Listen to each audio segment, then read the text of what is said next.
This is going to be one hell of a ride. We've got Willie Poaching, we've got Paul Rowley, and for the Men's Rugby League World Cup final, your commentator, Matt Newsom.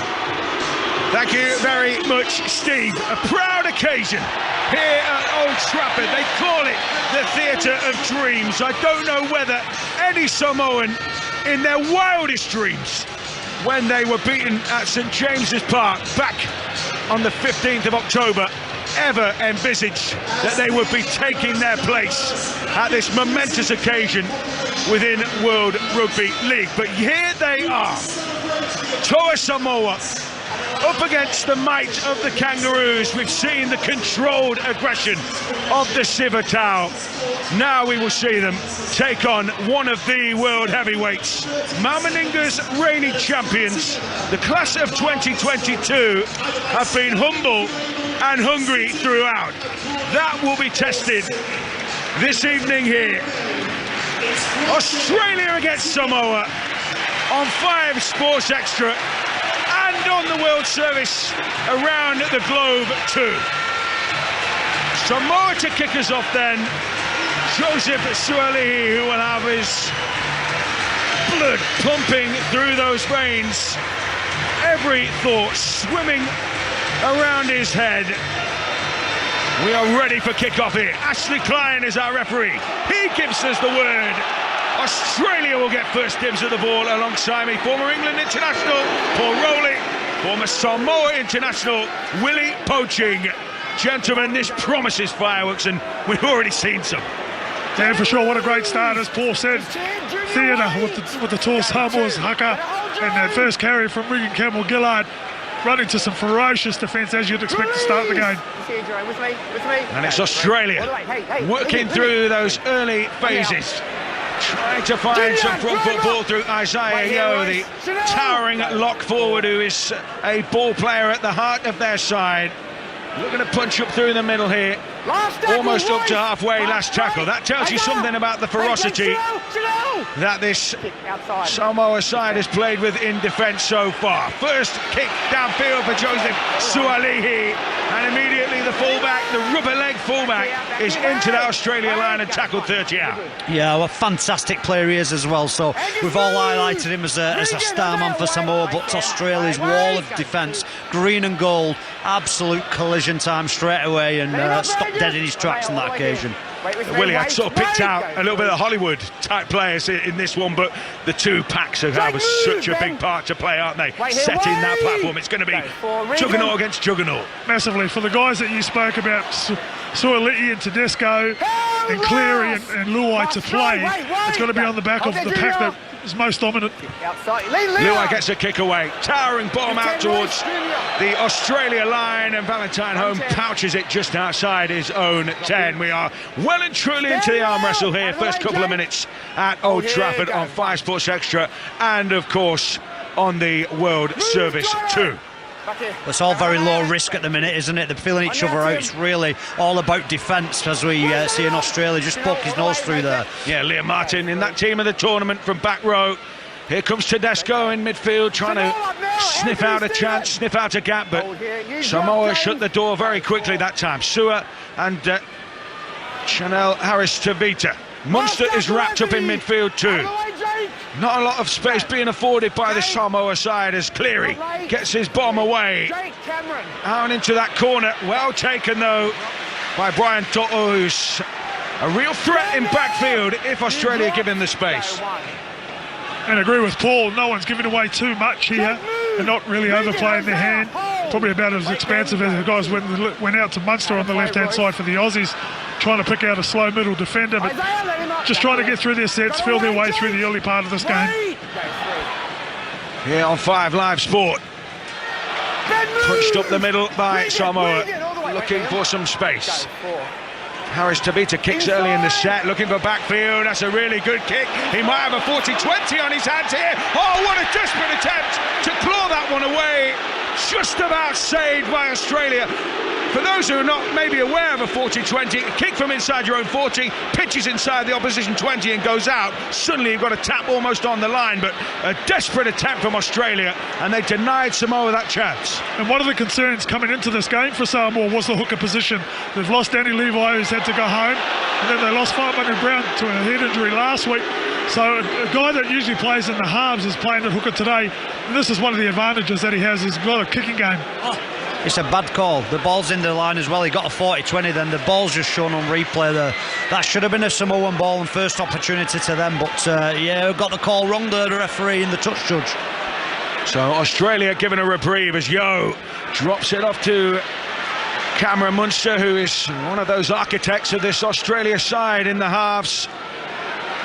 Big kick downfield, that time from Cleary, taken in out on this near side by Tiny May, whose brother Tyrone had his tournament ended prematurely with a really painful hip injury. Luai in acting half will just push that ball onto Oregon Kaufusi. Yeah, I just want to echo Willie's sentiment with Harris Tavita. I picked him out last week as an unsung hero for Samoa. The Samoa team got spotted up on Levi in the first game against England. Then it was Fanua Brown got knocked out. And then this guy comes in, and he was an absolute warrior last week for Samoa. And then we've just seen he started the game. You've mentioned his name about 5 times already. His story's incredible. He is the unsung hero. Yep, and he's packing it in, isn't he, at least for the temporary future to go travelling. Rugby League not providing him with enough stimulation as the kick downfield here from Samoa into that corner. Valentine Holmes has spilled it, chance here as it's smuggled away to Luai, will drift across, he gets a pass away. Charis Tavita gets it out to Milford. Oh, they're attacking down this right hand side with Crichton, chipped into the in goal. It'll be fielded at the back there by Valentine Holmes. Samoa happy to play, really testing out the Kangaroos. Yeah, great kick to put it in the corner and allow Tiny May to get a challenge on it, and then it just became a bit of a free-for-all. A little bit disappointing with the kick, but they'll learn about the short in goals here tonight. Yeah, it's a good point. It's a valid point from Willie. The in goals at Old Trafford are real short, and they just slope off to the back as well. So your short kicking game's so difficult. Got to be really on the money with that one. Here come Australia, live on 5 Live Sport and the World Service. Around the world, it's a set restart here for Australia as Cameron Munster goes into traffic. And it's an obstruction call against the Kangaroos. There was a 6 again as well, so it would have been a good spot for Australia, but Cameron Munson has just overrun the pass there from Ben Hunt, so again, just lets Samoa off the hook there, and again, nothing really shown yet, nobody showed their hand yet. I guess Australia, if you're going to say what are they talking about pre-game, well, they're talking about getting Samoa in a dark place, aren't they? Energy battle as we get to the 6-minute mark. They want to go set for set as long as they can, and until them Samoan boys start to get a little bit tired. Jerome Luai to feed the scrum. Harris Tavita gets it out to Brian Toto, who's got some pace about him and some bulk too. The winger in off that touchline just to offer a little bit of punch off the scrum. James Hu scored a fine try against Tonga in that inter-Pacific Island Polynesian slugfest at Warrington a couple of rounds ago. Paulo keeps it alive to Hunt. Paulo and Hunt in their last game was so impressive against England, really taking it to those England forwards. Harris Tavita into Milford, he's got plenty of craft and dart and cheek about him too. 20 metres out here, Samoa launching an attack now. Paulo at the back onto Luai, dropped off in turn to Lingi Sao, who's a late addition to the squad after injury earlier in the tournament. He's got a little offload away to Harris Tavita. Samoa not going down with the ball here. They are keeping it alive, keeping the Kangaroos on their toes. 10 metres away, Luai here, dancing feet from the halfback. Now it's on to Harris Tavita to Milford. Options down that right-hand side here with Sua. Oh, he dropped it off to Crichton. Ashley Klein happy that retained possession. And eventually, that is a handover, but the Kangaroos not being allowed to settle one bit. No, and they've got to chance their arm a little bit there. Spoke already about how important the kicking game's going to be, and I think it is to the air. the aerial kicks and trying to test out the wingers. And both Addo-Carr and Valentine Holmes for Samoa, they're going to try and get it in the air if they can. Kangaroos trying to break out from deep. They've been penned in the last couple of minutes or so. Tedesco with the hot stepping, and they're just outside their own 30 here, the Kangaroos, as they work another option, but those Samoa defenders committing with real venom, real aggression here. Yo, bit of a double pump, a treble pump, takes it into contact, still going here, the big Penrith lock forward, taken down by a couple of his teammates, or at least one of his teammates in the shape of Jerome Luai. It'll be Cleary, plays out the back to Martin. Penrith Panthers combination down this right-hand side for Australia, but they're only just into the opposition half as Cleary sends up a bomb. It swirls about in the air. It's been allowed to bounce. Kangaroos will pick it up here with Latrell Mitchell patted back. Milford sniffing about for the loose ball. Somehow Australia have come up with it here, and then the offload is thrown and Samoa poach it. Yeah, well, that's really good for Samoa. So there's been really good kick pressure from that. Plus the effort areas for Samoa early in this game have been really pleasing, really positive. So it's a wonderful kick from Cleary, by the way. Bounced, and unfortunate bounce for them, and Samoa's been able to clean it up and to get to start the set at halfway line. They showed a little bit of how they want to play this game, Australia. That last set, they got to Lingy Sao in this back row, and what it did is it tied up Lingy Sao and Jerome Luai, which forced both Hunt and Junior Pola to get around the short side.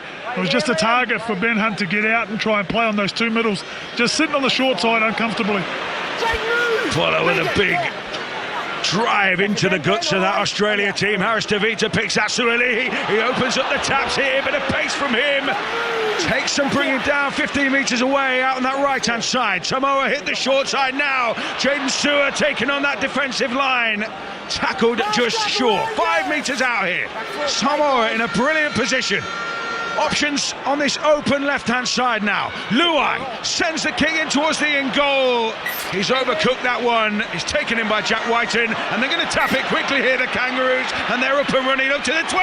And Valentine Holmes weaving in and out of defenders.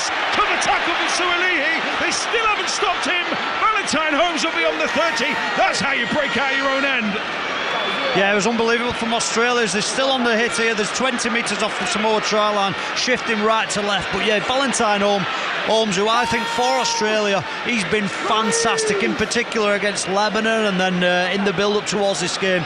He's a really experienced campaigner, so he's churning up the metres. Australia, 3 plays to go, 10 metres out. Cleary having a dart at the line himself here, dragged down on the 10 inside the Samoa half. It'll go down that short side again. Munster turns it back on the inside into the traffic.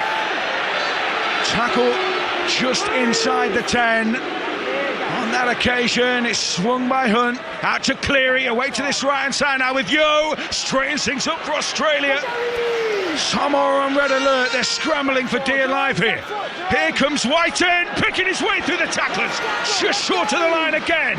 Samoa putting bodies in the way. It's a little kick into the in goal. Jerome Luai bounces on it. Samoa will drop out here. There's the difference, Willie, isn't it? The last plays, you know, we've seen Samoa now getting good positions on 2 occasions. We spoke about the in goal, how shallow it is. 7 tackle sets on each occasion. There they go, Australia in contrast, a little dummy half kick and forced dropout. So they're building pressure. That discipline and that consistency is the difference at the minute from Australia and Samoa. And you're better off being short. You're better off being short. The worst thing that can happen is you make them tackle just off their try line. So great kick there, great response from Australia, and punishing Samoa for poor kicks. We'll get to Murrayfield shortly, but right now Australia sniffing a try. They've received the dropout. Regan Campbell-Gillard tucks it under his wing like a Freddie Mercury chiselled out of stone. He's an absolute hulk of a man, the Parramatta Eels front rower. Into Jake Trebojevic, who's tackled just inside that 30-metre line. It'll be into the hands of Cleary, plays out the back now to Munster. Double pump from him as he takes on that Samoa line. The line is bending, but it hasn't broken yet. Hunt with a skipping run from dummy half, looks to pop the pass, takes the contact instead. Australia now, right in front of those Samoa posts. The Toa Samoa all along their own goal line here. Cleary, out the back it goes to Yo. Oh, great shot. Absolute bearing there on angle. Angus Crichton. As he took the ball, out came Stephen Crichton and finished off his namesake there. Cleary, away to that short side, and here comes Latrell Mitchell. Australia strike first in this World Cup final. And Latrell Mitchell just had too much power. Australia 4, Samoa 0. And you just can't give a team like Australia that many chances on the goal line, and a big lesson for Samoa there. You get an opportunity up one end, you've got to make them pay for it up there and take it when you can, because when they come down, at some point they're going to get you, and they did. It took last play. It took a last play effort down the short side. Too much quality, too strong, Latrell Mitchell, and a great try for Australia. Yeah, well, they've gone at him once, haven't they, right to left, and Crichton's come up with a fantastic read. So in the reload, they've just miscommunicated. They've just slightly got it wrong, and Australia, they do what they do best. They just stay on you, don't they? They go back at you. They're consistent, they're persistent, and they've gone on that same edge again. This time it's a misread. It's Milford who's in two-man there, and he's coming on the pass. He's ball watching, and you can't give space to Latrell Mitchell. So close to the line, he is a powerful ball runner, and well, Sualali's put his body in front, but he's not big enough or strong enough to stop Latrell Mitchell from 1 metre out and at that pace. So 4 points to do here. Australia leads Samoa in the Rugby League World Cup final. In the Autumn Internationals in Rugby Union up at Murrayfield, it's half-time. Scotland-Argentina, here's Andy Burke. Scotland 24, Argentina 15, and we're just into the second half, and Darcy Graham has just gone over for Scotland's 4th try of the afternoon, but it's been the Finn Russell show. He has been central to everything Scotland are doing well, setting up tries for Sione Tuipulotu, Duan van der Merwe, and a double from Darcy Graham. Argentina have scored 2 of their own, but they are down to 14 men, and Scotland look like they could pull away here. Scotland 24, Argentina 15. Here's Andy as the kick from Nathan Cleary is no good. Hits the crossbar as it bounced off the ball first. Yeah, if you just look at Australia, obviously they'll have been looking at last week's game, and England did the best work in and around Milford, that right to left shift, and the game started that way already. It's Milford there who's just missed the kick. Like I said before, a little bit of ball watching on his part. So I think we'll see more of that. I think, as Willie pointed out, tying up the back rowers, getting the big man round the corner, so going short sides and direct, all Australia's quick men. But the shifts in and around Milford, I think, will be a constant theme throughout the afternoon. What they also did well, Australia, was that both halves were swinging both sides. Munster turned up on the right side, even though he was the left side half, and then to set up that try, it was Cleary just darting down the short side, just mixing up and confusing the defence for the Samoa team. So Australia buoyed by their first points of the game. 4 points to 0 here on 5 Live Sport and the World Service as well. Trebojevic hits the deck 40 metres out from his own line. Tedesco picking his way through the middle, runs into Paulo and Hunt, and that's not a combination you want to find the shoulders of. Hunt from acting half just dinks a little kick in behind into that Samoa 10. Sualii will pick it up almost off his own goal line, and there's the chase from the green and golds. High and powerful and in Samoan faces. What a wonderful kick from Hunt again. It was finished half a metre out from Samoa try line. As we wait now, watching Samoa try and get behind the ball, there's still half a team in front of the ball. We're getting up to the 3rd play already, so embarrassment of riches with Hunter at 9, and then Harry Grant waiting to come on later in the game. Morgan Kafusi went for an offload. I think the tackle had already been called out, but good job really, Willie, because that one had gone a little awry. No, for sure, and there's some great intent in everything that Australia are doing. Whether it's Hunt's kick or the 4-man kick chase, they're just purposeful, and they're giving everything to whatever their assignment is. Jaden Sewer tackled a double tackle that time. Trebojevic went low, Crichton went high and finished him off. Luayam to kick from inside his own 30 here. He finds the ground in between fullback and winger. Gathered up by Valentine Homans inside his own 20. It's a connected chase from the Samoa players, but they just look dangerous, don't they, from backfield? Yeah, they're just getting the nose through, aren't they? It was worrying signs 2 or 3 sets ago. Just the quick men really troubling Samoa. Here we go. Josh Adokar ripping a huge hole. Support from Tedesco. They won't catch him here. From 20 out, scorches under the post. Australia strike again. Well, right on cue, I was just going to say it's the quick men troubling Samoa in behind that ruck, and as we speak, Adokar, where's he go? Straight behind that ruck. He's come right in off his wing. He's in centre field behind the ruck, and as we always see, Tedesco in support, and yeah, right under the H's. So worrying signs for Samoa. Really, it feels like a long time since they last touched that ball. The pressure's building. Australia just carrying on from what they did last week against New Zealand. They're here to outwork Samoa, and that's what they're going to do. So they'll just stay on that, and they'll keep turning the ball back inside. They're going to put Samoa in a dark place, energy-wise, and yeah, they'll stay on it relentlessly. And one of those worries that you're talking about is evident with the big fellas with Samoa. They're just not getting off the line as much here. And it was Royce Hunt just called offside by the referee. And when he couldn't get off the line and he's held back, it was well spotted by Josh Adokar. He just saw it that the referee pulled him out, and that's exactly where he went. Sorry, it was Oregon Kafusi who didn't get off his line, and then just supporting on the inside, like the great fullback that he is, Tedesco, James Tedesco, on the inside. The quick players just making it too quick, strangling them. Samoa needs some football soon. Josh Adokar has made his name at this tournament as a finisher supreme. 12 tries, but he was the creator there as Cleary pots the shot through. 10 points to 0 Australia up against Samoa. And this World Cup final, Australia looking for a 12th win in this competition. They have made a flying start in the first quarter. And what you've got to say, what we spoke about, fundamentally they're just doing the little things well, aren't they? That's all they're doing. That's all they're doing. That's why they're the best in the world, because they do it such a high standard, whether it be a kick, or whether it be hard carries, or whether it be tough, enthusiastic defence through line speed. So there'll be more of this to come. It'll just continue as the same as they did last week. And it's the Australian way. We saw the girls do that in the first game. They were just relentless in what they did. And the Aussies here in this game haven't done anything out too flash. They haven't offloaded or thrown the ball around. They've just stuck to their plan and done it really, really well. Quick, fast and strong. We're going to see a rotation of the heavy artillery very shortly. Josh Papali'i on the bench for Samoa about to come on. Likewise, Patrick Carrigan, who's ploughed the furrow for the Kangaroos so far in this tournament. Cleary picks out of acting half, gets a smart offload away in midfield here. Crichton drifting across, straightens things up in centre field. The back rower with plenty of punch, taking this Kangaroo side up to the 40 and beyond now with Isaiah Yeo on the back of that. He's just dragging defenders along with him as he's tackled on the 30. Last one here for Australia. Cleary will send up the crossfielder. Well, we saw what happened last time in the semi-final against New Zealand.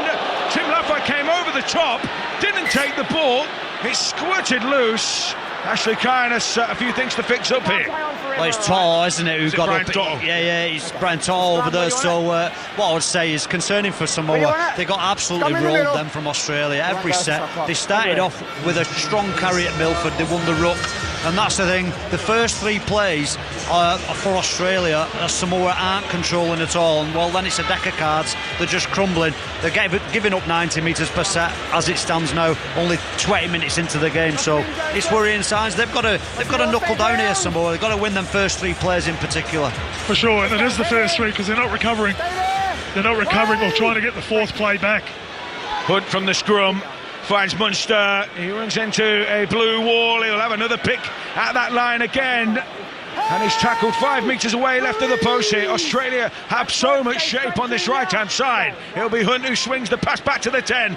Bludgeoned in again here by the Kangaroos as Regan Campbell-Gillard makes a dent in the line, but he can't quite force his way through. Hunt back to the 10, he comes with Cleary. Missed pass into the hands of Tedesco.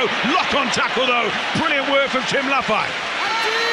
Yes, Timmy Lafai's getting up high again. He did it last week. Him and Luai, they both changed out this left edge defence from that first game in the World Cup. Just getting up high, closing Australia down. Great read from Tim Lafai.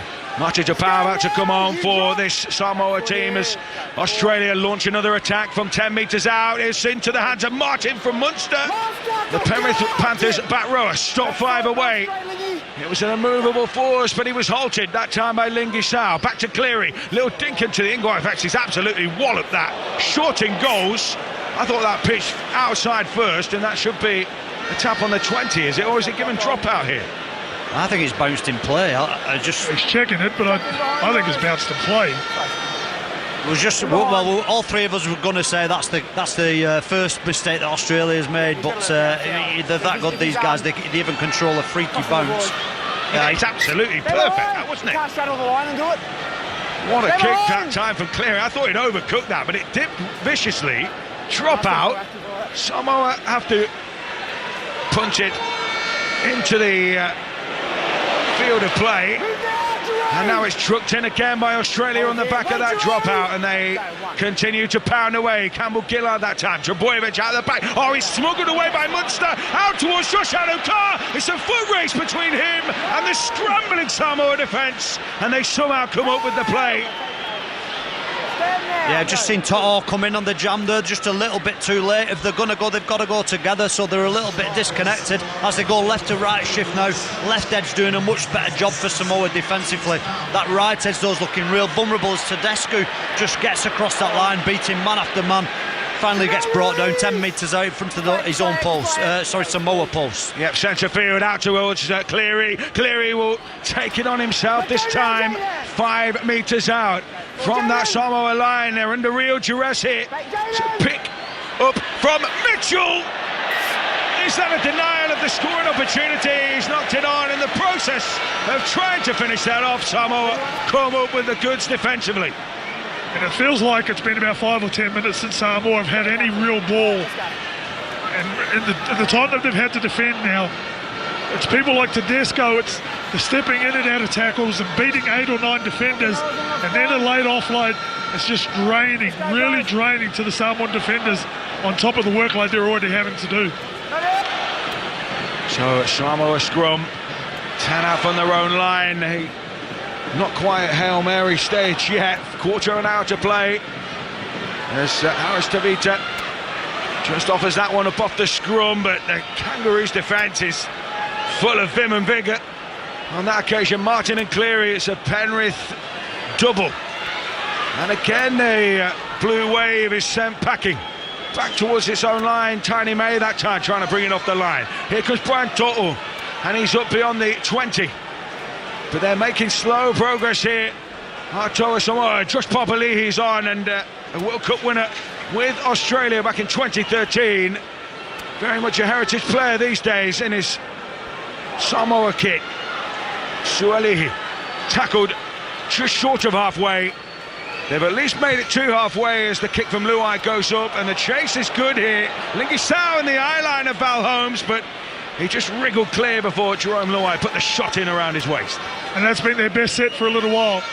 There was a couple of carries from the outside backs, but it was Brian Tora and Joseph Suali'i that really made some dents in the Australian line to get them up towards the halfway line. They've got to back up that field position now with some defence, which they're doing well so far.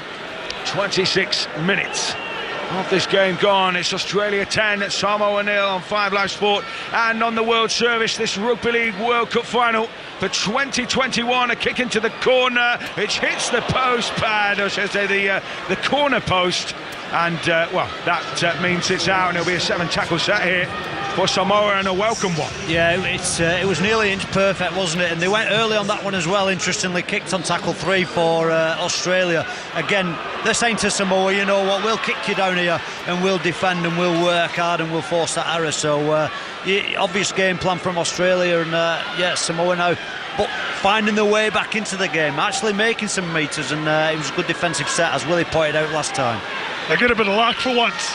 There's a kick from Munster. It wasn't a poor kick, it just happened to hit the corner flag, so they've got to ride their luck here when they get it. Papali'i out to Milford on that right-hand side. It was a nice little line back against the grain from Jaden Suru. Scored a try against Tonga from that kind of play. Just chopping back into Luai. Jinks across the line, gets an offload away to Papali'i, who will just skim that Australia defensive line 30 metres out from the Kangaroos posts. Chanel Harris-Tavita through the hands to Martin Tapau, who just drills it into those green and gold shirts. Last one, 20 out, left-hand side.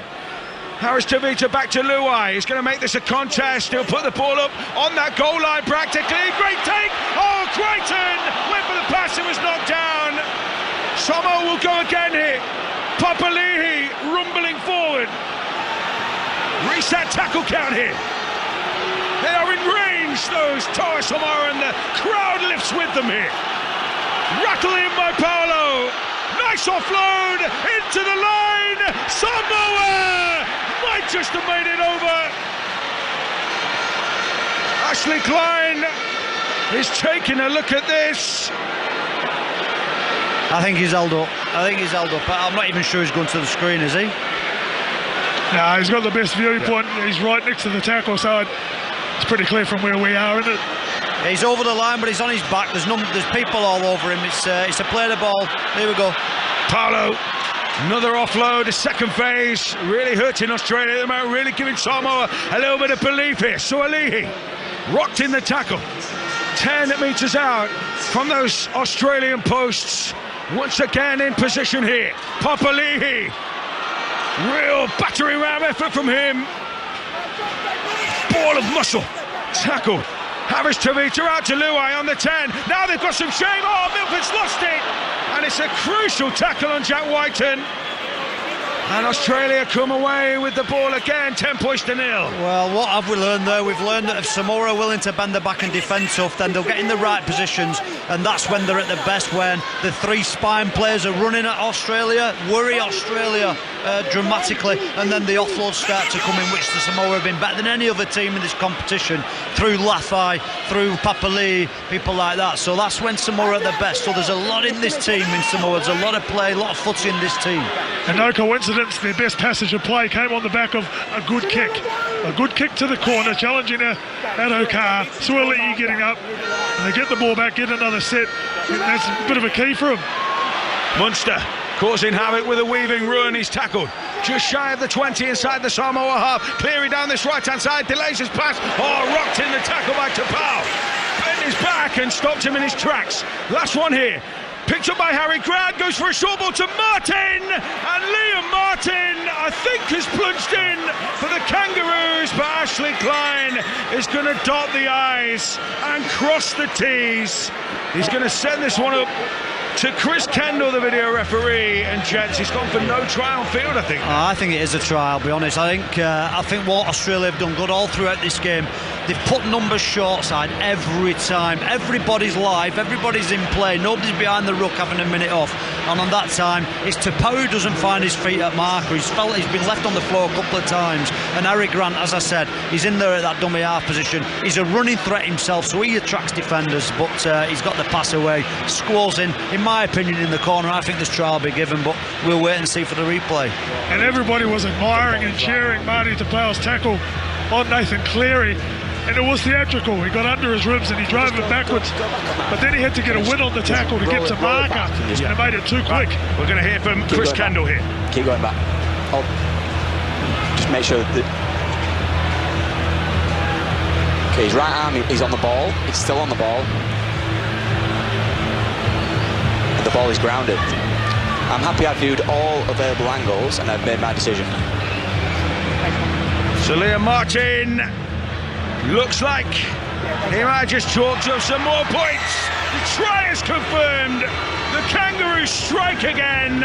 Liam Martin, 14 points to 0 with around about 10 minutes to go in this first half. Yeah, well, you know, ultimately it's real disappointing for Samoa. They've gone from a try-scoring opportunity, which, to be fair, Adokar come up with an absolute try-saver, just getting his hand to the final pass from Crichton, what would have been a try for Samoa. And then, like you said before, they've just marched them all the way up. Yeah, Willie said it's theatrical. The crowd got on their feet, they loved it. Tapau's an impact, there's a collision, but it's not tied, it's not controlled, and it's a quick ruck. Cleary gets up, and well, Harry Grant is fantastic at a dummy half. But as I said before, the first place that Australia are looking on every occasion is short side. They're getting in and around the Liggy South, and then they're looking short side. So yeah, really disappointing for Samoa. They worked so hard to gain some field position, to try to swing the pendulum of momentum in this game. And now they find themselves behind their own sticks again. Nathan Cleary from this right-hand side, the partisan Samoa crowd trying to put him off, and they've done just that. Swept it just wide of the right stick. 14 points to nil though. 9 minutes of this first half remaining, and it's the Kangaroos in control.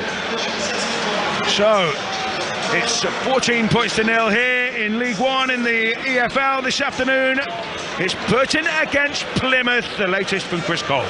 Well, from 1-0 down, Plymouth, the league leaders, are 2-1 up. The equaliser from Ryan Hardy from the penalty spot, and just a few moments ago, Barley Mumba finishing off a swift counter-attack. It was a fine finish into the top corner, and Plymouth, the league leaders, 15 minutes away from another important win. Burton 1, Plymouth 2.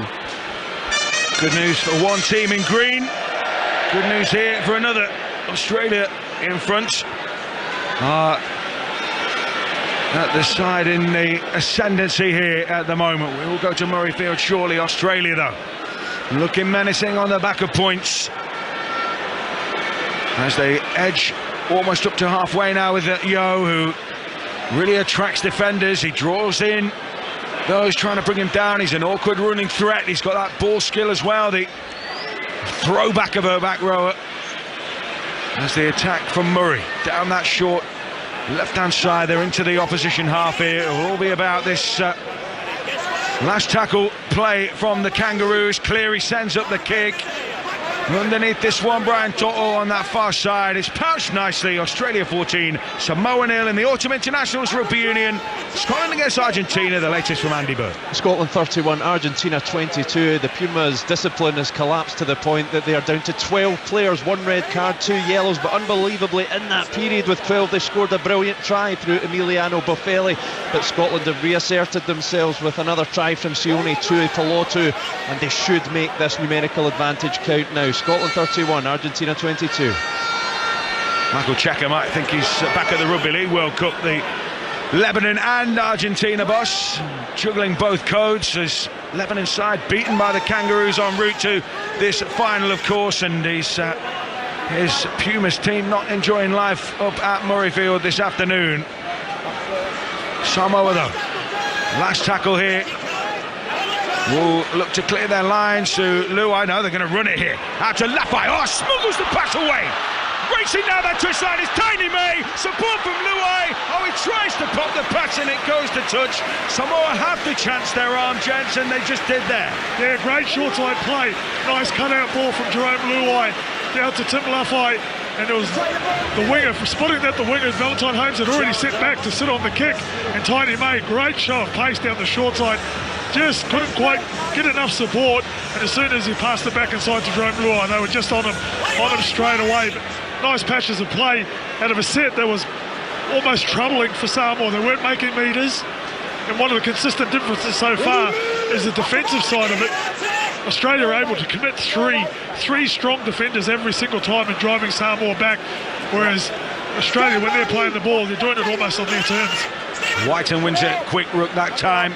Grant plays it on Carrigan, driving up through the middle, the Queenslander. There's a real mix of Queenslanders and New South Welshmen in this Australia side. Mal Meninga's weaved his magic spell and got them all to play together. Cameron Murray with a pirouette in midfield, takes it almost up to the 40 inside the Samoa half. Grant off the back of that, Yo pushes back on the inside to Tedesco. Nice outside inside play there from the Kangaroos as Tedesco goes again, hammering away at that Samoa defence. 20 out. Last tackle here for the Kangaroos. Munster rolls a little kick into towards that in goal. Sualihi takes it in just inside his own 10. Yeah, he's got a knock here. He's just caught one on the head, I think. But just to give you an idea of what's happening here, Adokar takes the first one, White in the second. It's all wrapping right to left, in and around them middles, tiring them out. And then they go at Milford, yeah, every time. It's in at Milford, quick crook. Then Isaac York comes back to the middle where he lays a line, 2 players left, and then they pick the side, middle, left or right. Either way, that's when the magic's coming. So it's consistent from Australia, it's working, and they just keep doing it over and over again, but it's working. And a lot of those times you're talking about isolating Milford, they're getting him on a one-on-one And it's tough. It's tough because they're getting a quick play of the ball on the back of it and just gaining more ground. Yeah, Anthony Wilfer's got many gifts. Diminutive halfback. That kicking, for example, one of them, and his craft and his ingenuity around the ball. But a tackle machine he is not, and he's being put under the pump. Adokar tiptoeing his way through tackles as he guides the Kangaroos up to halfway on the back of that kick. Downfield from Samoa. Into the line comes Valentine Holmes, almost gliding across the turf in those fluorescent yellow boots. Kangaroos exercising their control. 14 points to 0. Just under 4 minutes of this first half remaining in the Rugby League World Cup final for 2021 on 5 Live Sport and the World Service. Cleary darts to the line himself here, pokes his nose through and he's tackled on the 20. Centre field. Harry Grant with options either side of the ruck here. Will come to the right. Carrigan drives back into that space behind the play of the ball and gives Australia a point to play from here. Grant picking from acting half. Out the back to Munster. Into Martin again as he came on that line. Well held up by Luai and Lafai, and that's turnover ball. Yeah, they'll be happy with that, the Aussies. 2 metres out from Samoa line. They just ran the last play. Look at the defensive line now getting real tight. Watch this. Line speed, numbers in. We saw it last week. They had that purple patch against New Zealand. They're going to drown Samoa now. That's what they're going to attempt to do. Interesting, the right edge that time, because they're spotting Milford, got up really high. So it's that time where Cleary, smart footballer, he just shows and go around them tired middles. Danger when they're running.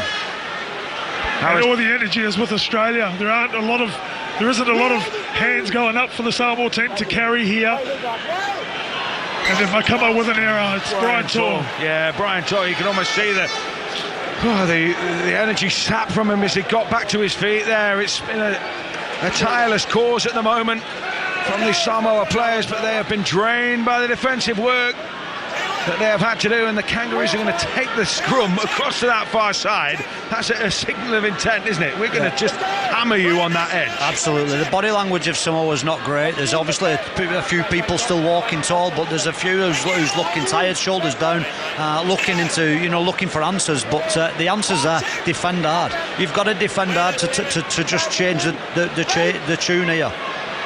Cleary into the teeth, out the back to Munster, who's wrapped up that time. Dogged defensive work.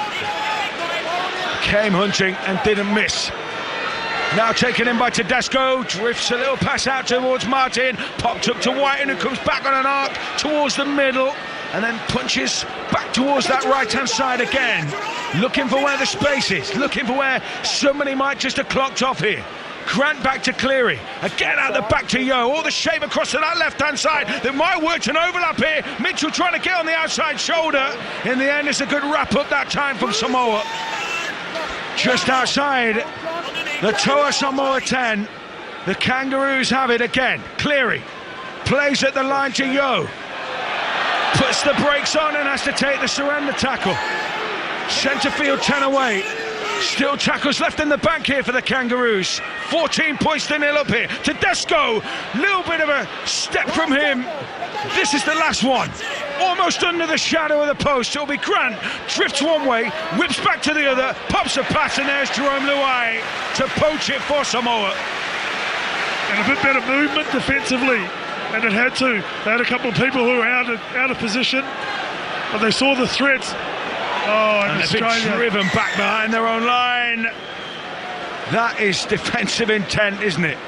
Australia turning the screw.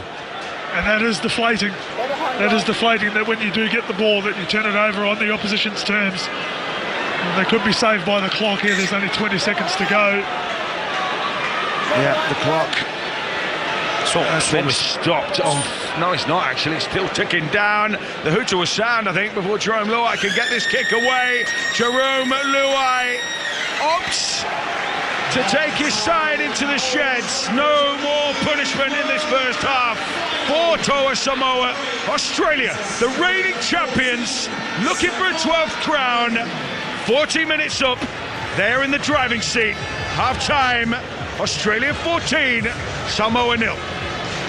And these Samoan players jog in unison, almost in formation toward the touchline now. Australia absolutely ruthless in that first half. 14-0 they lead at the break. As the players make their way toward the tunnel, we might just be able to dip just in the next few seconds into an interview. We get live interviews at half-time, so if one of the players is stopped, we should be able to bring that to you live. I'm looking right now, pitchside, I can see the Australian captain, James Tedesco, just picking up a microphone. Let's listen in. You drew the early Samoa fire and playing pretty well. Happy with half-time?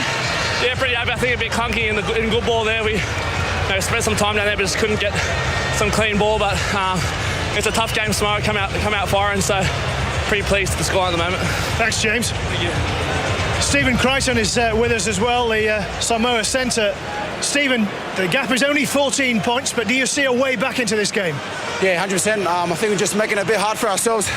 2 7-tackle sets and just giving it away a bit too easy for him and letting him come through our middle a bit too easy. So I think we just fix up our set ends and then we'll be all right. Thanks, Stephen. Thanks, brother. Live interviews there for you as the players walk off the pitch for the half-time interval.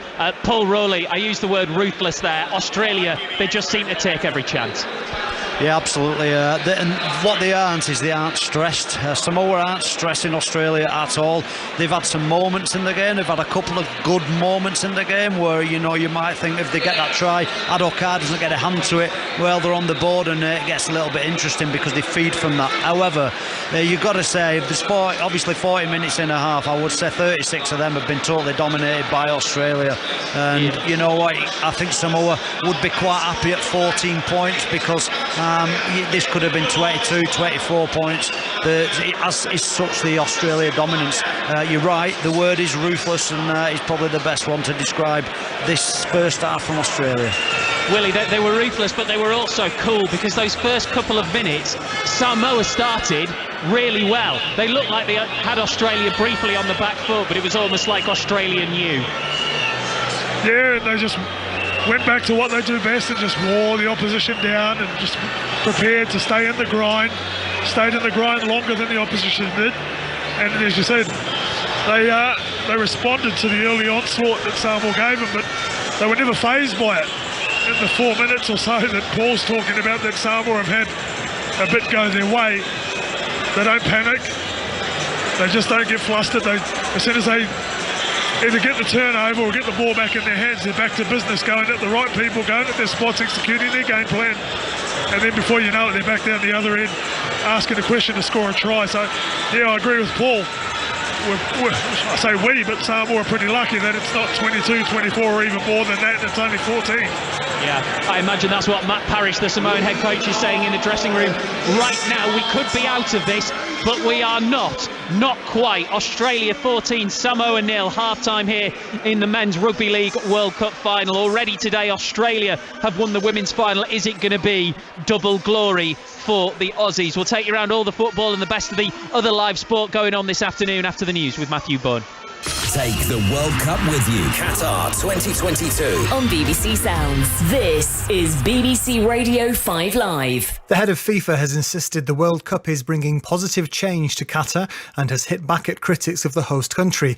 Gianni Infantino accused Western nations of hypocrisy for condemning Qatar's human rights record. He also said he knew what it was like to be discriminated against because he'd been bullied as a child for having red hair. The Prime Minister has made his first visit to Kyiv to meet President Zelensky. He announced more financial support for Ukraine and laid flowers at a memorial for the war dead.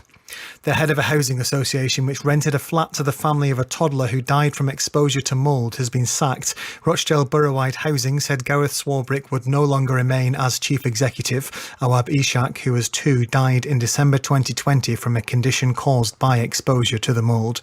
And reports from the COP27 summit say delegates are close to reaching a deal to set up a fund for the poorest countries hit by climate change. There has been long-standing opposition in the West to the payments because of fears that China would not contribute.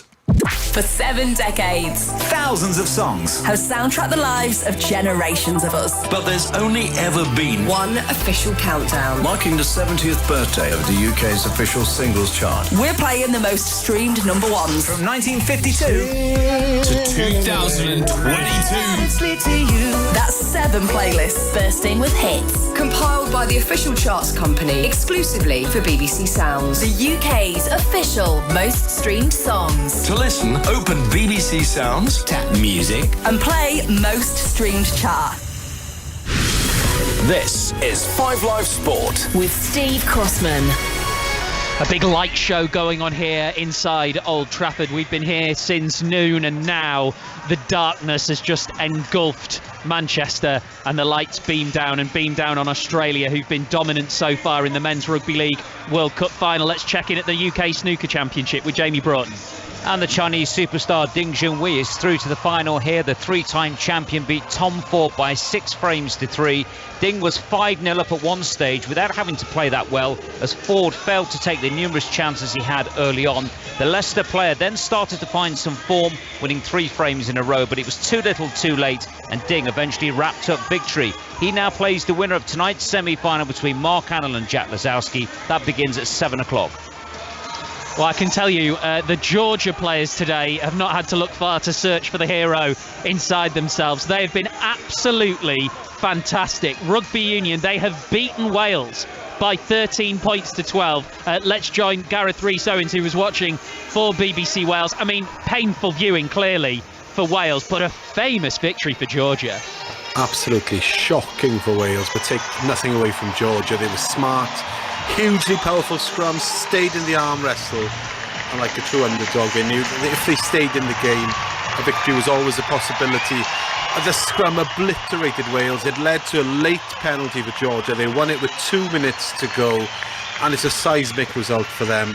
They've been knocking on the door of elite rugby for a long time, and they've proven themselves today. What does this mean for the future of Wyn Pivac, do you think? Well, this was woeful. They were wasteful in the first half. Blunt and starved of possession the second. People will always compare him to Warren Gatland, but now Pivac has lost to Italy and Georgia in the same season.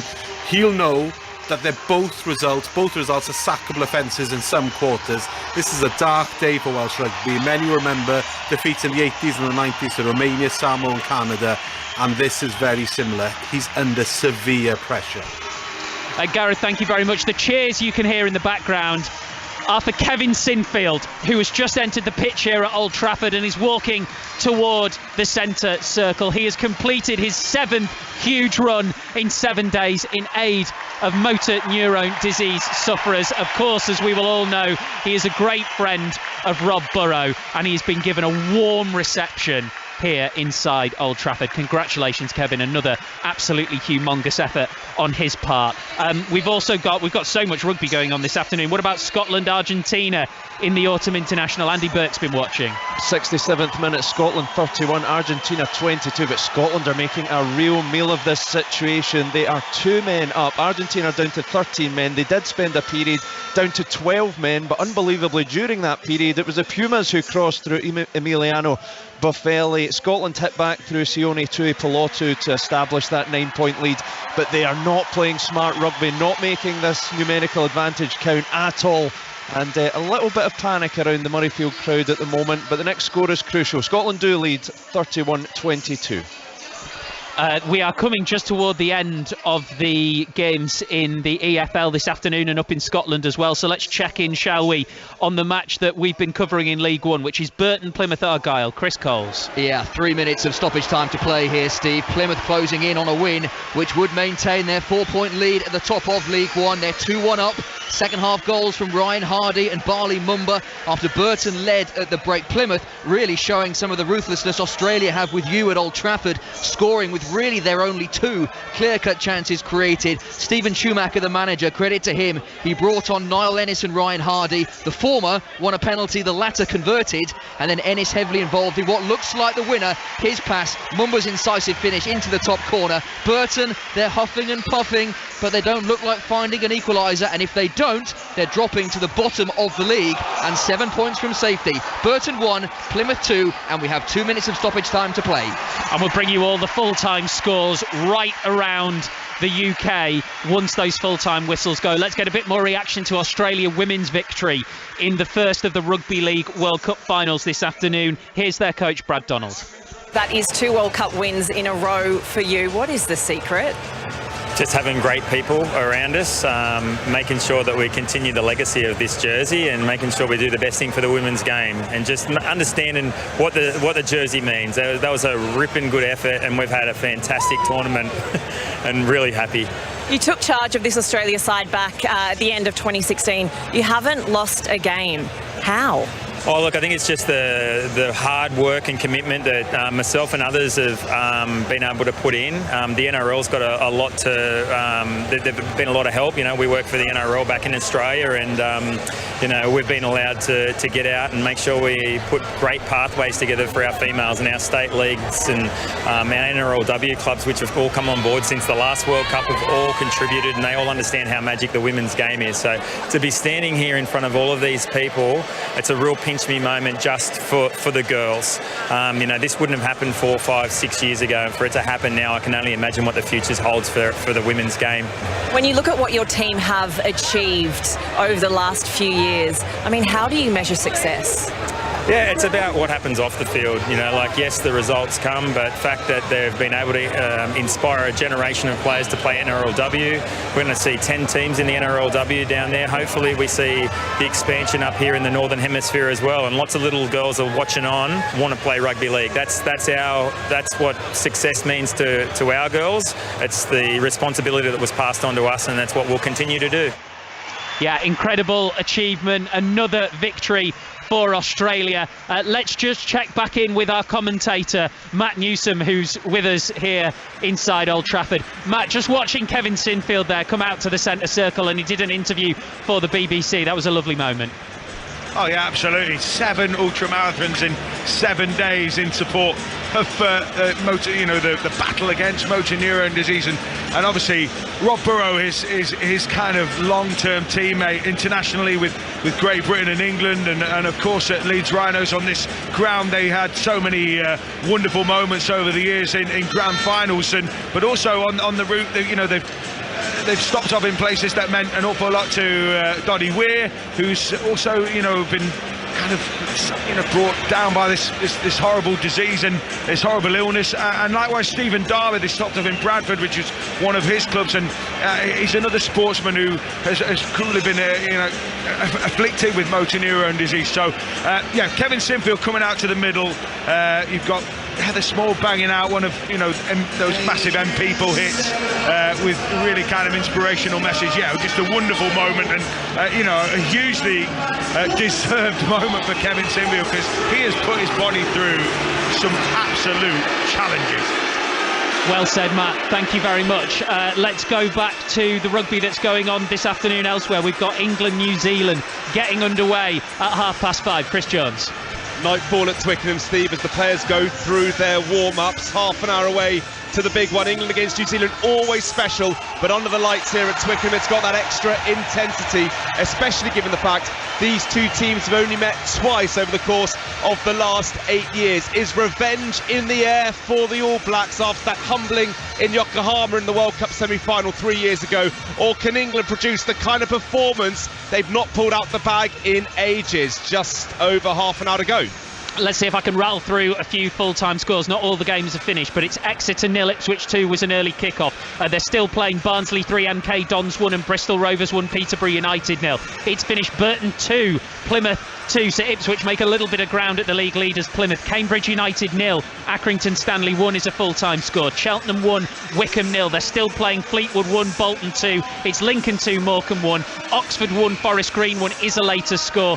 Port Vale lead Charlton by a goal to 0. It's Sheffield Wednesday 1, Shrewsbury 0. Scores in League 2 and around Scotland and elsewhere on the BBC Sport website. But we are ready for second half commentary in the Rugby League Men's World Cup final. Paul Rowley is alongside Willie Poaching and Matt Newsom.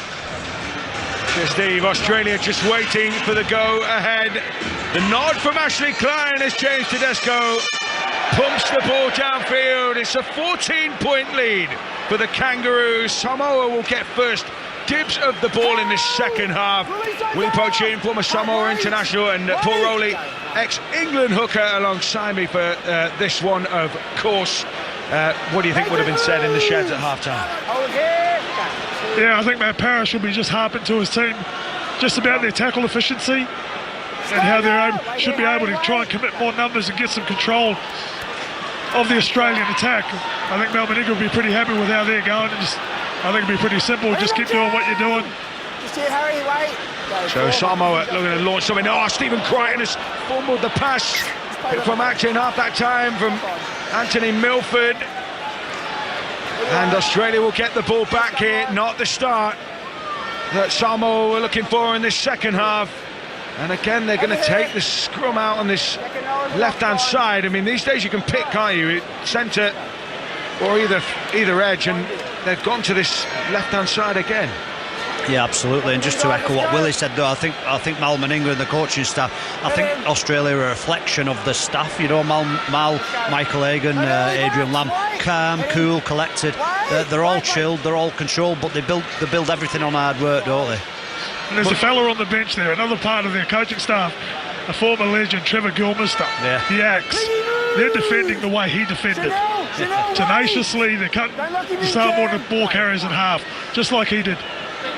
Cameron Murray takes it into the teeth of that Samoa defence again. They are just outside the 20 here, centre field. Harry Grant, the hooker, offers it up to Yo. Back against the grain comes Carrigan with his warrior hair flailing in the evening breeze. Harry Grant will pick from action half place. And to Murray, now out to Cleary, turn back on the inside. A dizzying array of angles from the Kangaroos here. Oh, it's a knock-on by James Tedesco, and Samoa come up with a defensive win. Yeah, well, you know, they started the second half in which much way they did in the first half, in the turning the ball back inside, so they want to put some early work through the middles and try and gas them real quick. That's how they started the first half. Obviously this half a little bit more clunky, and they've given error away, so this helps Samoa. The stop-start nature will help Samoa alone get some field position, then we can really see the best come out of them, because they're at their best when they've got the ball in their hand. Their challenge is always going to be defending consistently well and tough against this Australia team. Repeatedly. Correct. Well, they've got a penalty here. Have Samoa. It was a tackle upon which Cameron Munster, who's been the ball stripper supreme, hasn't he? He's been the ultimate possession stealer, but he was pinged that time.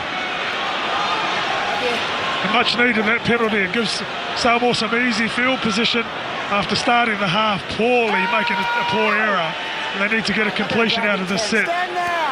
Sewer taken down on the 40-metre line inside the Kangaroos half. Milford just pops it up to the on-rushing Josh Papali'i, who comes in with real bulk and real force here. Tackled though by two Kangaroos defenders, Murray and Yo that time. Polo out the back to Luai. It bounced along the ground. Oh, they've held it on! He's opened up here! Big defensive effort from the Kangaroos. And he's in touch, May.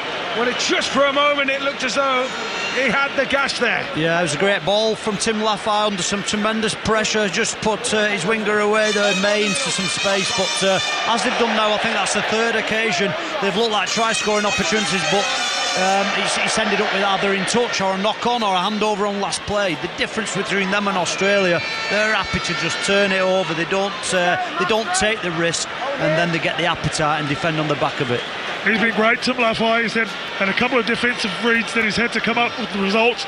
Done so a couple of times. Nice quick show of skill and hands to put Tiny May away. He's been very, very good for Samoa, probably one of their best. Cameron Murray gets a shoulder in the gut and he gingerly gets himself back to his feet. Grant pops it up to Latrell Mitchell here. Australia trying to clear their lines. They lead 14 points to nil. 5 minutes into the second half here on 5 Live Sport, and of course the World Service around the world this afternoon and this evening from Old Trafford. The Rugby League World Cup final, the men's tournament decider. At the moment it's Australia looking to add the men's title to the women's one that the Jillaroos won against the Kiwi Ferns of New Zealand earlier today. Can Willie Poaching avoid a miserable double helping? Yeah, just gone early again. Australia on the kick, fourth tackle. It's a really slow ruck, so they just thought, you know what, let's just get rid of the ball, turn them round and defend again, just to back up what he's on about Tim Laffey being good. I think Samoa's props have been good in Papali'i and Polo. I think they've actually carried strong against Australia, and Samoa's best works come on the back of their carries. I think they've been quite a handful. Happy to bend their backs though, Australia, as we've been saying. It's a defensive zeal which has been instilled by Mal Meninga and his coaching staff, and of course Trevor Gilmeister, who we were talking about before, with that wonderful nickname of the Axe. Tedesco trying to split the Samoa kick chase, tackled on his own 40 by Tapau that time, and Luai. Josh Adokar wriggling away from the blue shirts, but eventually they converge on him in midfield and make the tackle. Australia 14, Samoa 0 here. Rugby League World Cup final, the men's tournament. Drifting Crichton picks out Mitchell. Oh, he's dropped the ball. It was Valentine Holmes, wasn't it, in the end, who came onto that really hard line, but couldn't take it in, and it's starting to simmer out there. Yeah, well, somebody's down in a bit of trouble here. I'm not sure who it is, but somebody's in a world of pain and looks like they've got an head injury and they're rolling him over on his side. I'm not sure who it is, Willie. I don't know if you can see, but the players aren't happy. There's a bit of remonstrate, a bit of push and shove going on in the background. Yeah, I can't quite see who it is. They're showing on the replay, but it was Anthony Milford who tried to come up with a big shot on Angus Crichton.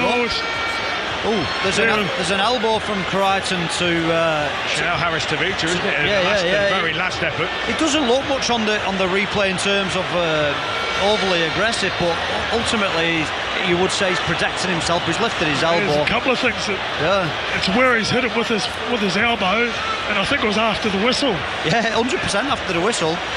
So you got to say, yeah, he's going to be lucky to stay on the field, whether it be yellow or... he's copped him light. He didn't miss it, did he? There's a lead, isn't there? And there's trouble for Samoa now. They're not carrying the out-and-out hooker on the bench. It's who comes on and who fills that role. He was the out-and-out utility, along with probably Manu Brown in the squad, who's out because of his concussion last week.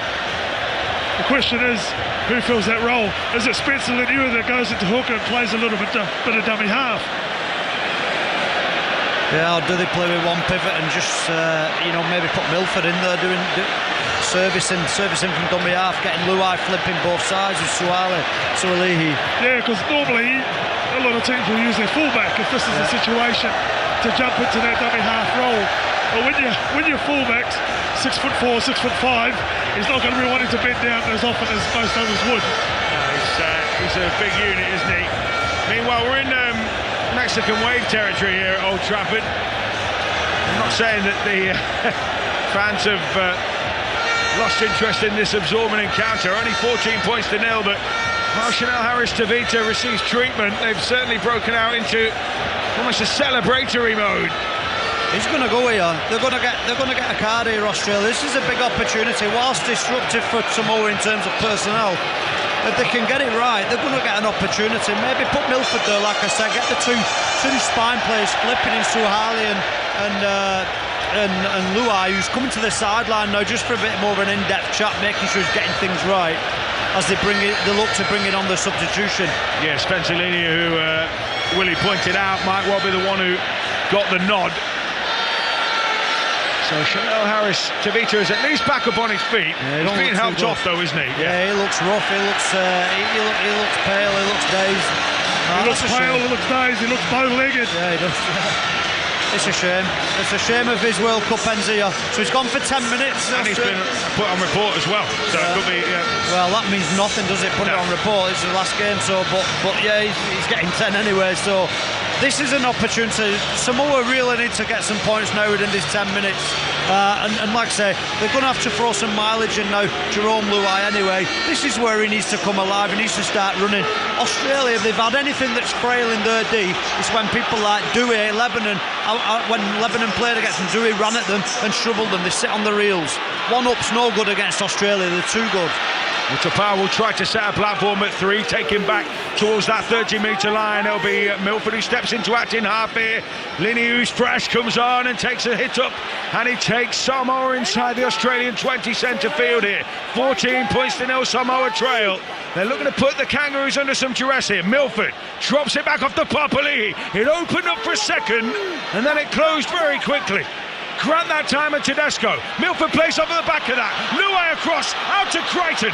He runs into a roadblock of 4 green and gold shirts. And he's tackled just a couple of metres away here. Toto in acting half. Sweeps it back towards the middle now with Luai. All the shape left-hand side. Paolo out the back to Milford. Defensive read for Whiten as he wrestles him to the floor, 10 metres out centre field. Papali'i, now they've got numbers. Flooded forward now. Suali'i tries to pop the pass. It'll be finished off by Tiny May. But I've got a feeling this will be chalked off and won't even get to being considered a try, and it's not. No, the adjustment, it looks like for the majority of that set, it was Anthony Milford playing in the dummy half position and asking the question, as Paul said, of Luai to sweep and play the main ball carrier unless it's on the long shift. And then when they went on the long shift, they asked Whiten to come out and make a long read, and the smartness to go back and have another attack, and Suali'i almost getting offload for Tiny May to score was a great play. Some smart football by Samoa. And I think we heard, as Carrigan spilled it, 20 out from his own line. The Kangaroos have coughed up the ball, and the Samoans can dream again. 14 points to 0. Australia down to 12 for another 8 minutes or so. Paolo driving hard at that Kangaroos line. Tails are up here. Fans are expectant. This place will go up if Samoa score here. Papali'i tackled centre field, just inside the 10. Milford skips to the left-hand side into Luai. Now Suali'i smuggles the ball away. It's Lafai diving for the line, and he's stopped. Desperate attempt from the Kangaroos. Outnumbered but not outgunned yet. Into the hands of Crichton, who just drives at the line again, and now they're 5 metres out. Samoan hearts fluttering. Milford into Papali'i. Papali'i just held out. Desperate attempt there. Milford finds Suali'i. Luai puts the brakes on and flings an offload. Picked above his bootstraps that time by Milford. They'll hit it down the short side again with May. Kick into the in goal. Harry Graham will let it roll dead. 7 tackle set of the Kangaroos. It's just cruel on Samoa there. Yeah, they're just trying to get to grips, aren't they? Because the one thing with Luai and Suali'i just flipping like that, it's so easy to read defensively in terms of setting the right numbers, because Luai is in position early and then he drags Suali'i, so it's not a late flip. So there's not options both sides, if you get me drift. And it's easy. The Australians are good and they're picking off Samoa, but really unfortunate for Samoa though. Really unfortunate, but the ball's gone dead again. 7 tackle set. But Aussies under the pump here. It's good moments for Samoa. Yeah, just under 7 minutes, almost just over 6 minutes, should I say, with Australia down to 12, with Angus Crichton in the sin bin. 14 points to 0 though. The Kangaroos in front here. 5 live sport, they've knocked on. Well, the error-free Kangaroos have just started seeing those faults seep in. Yeah, a bit of frustration setting into the Aussie camp, but maybe a little bit of fatigue having to defend back-to-back sets and the pressure of doing that on your own line.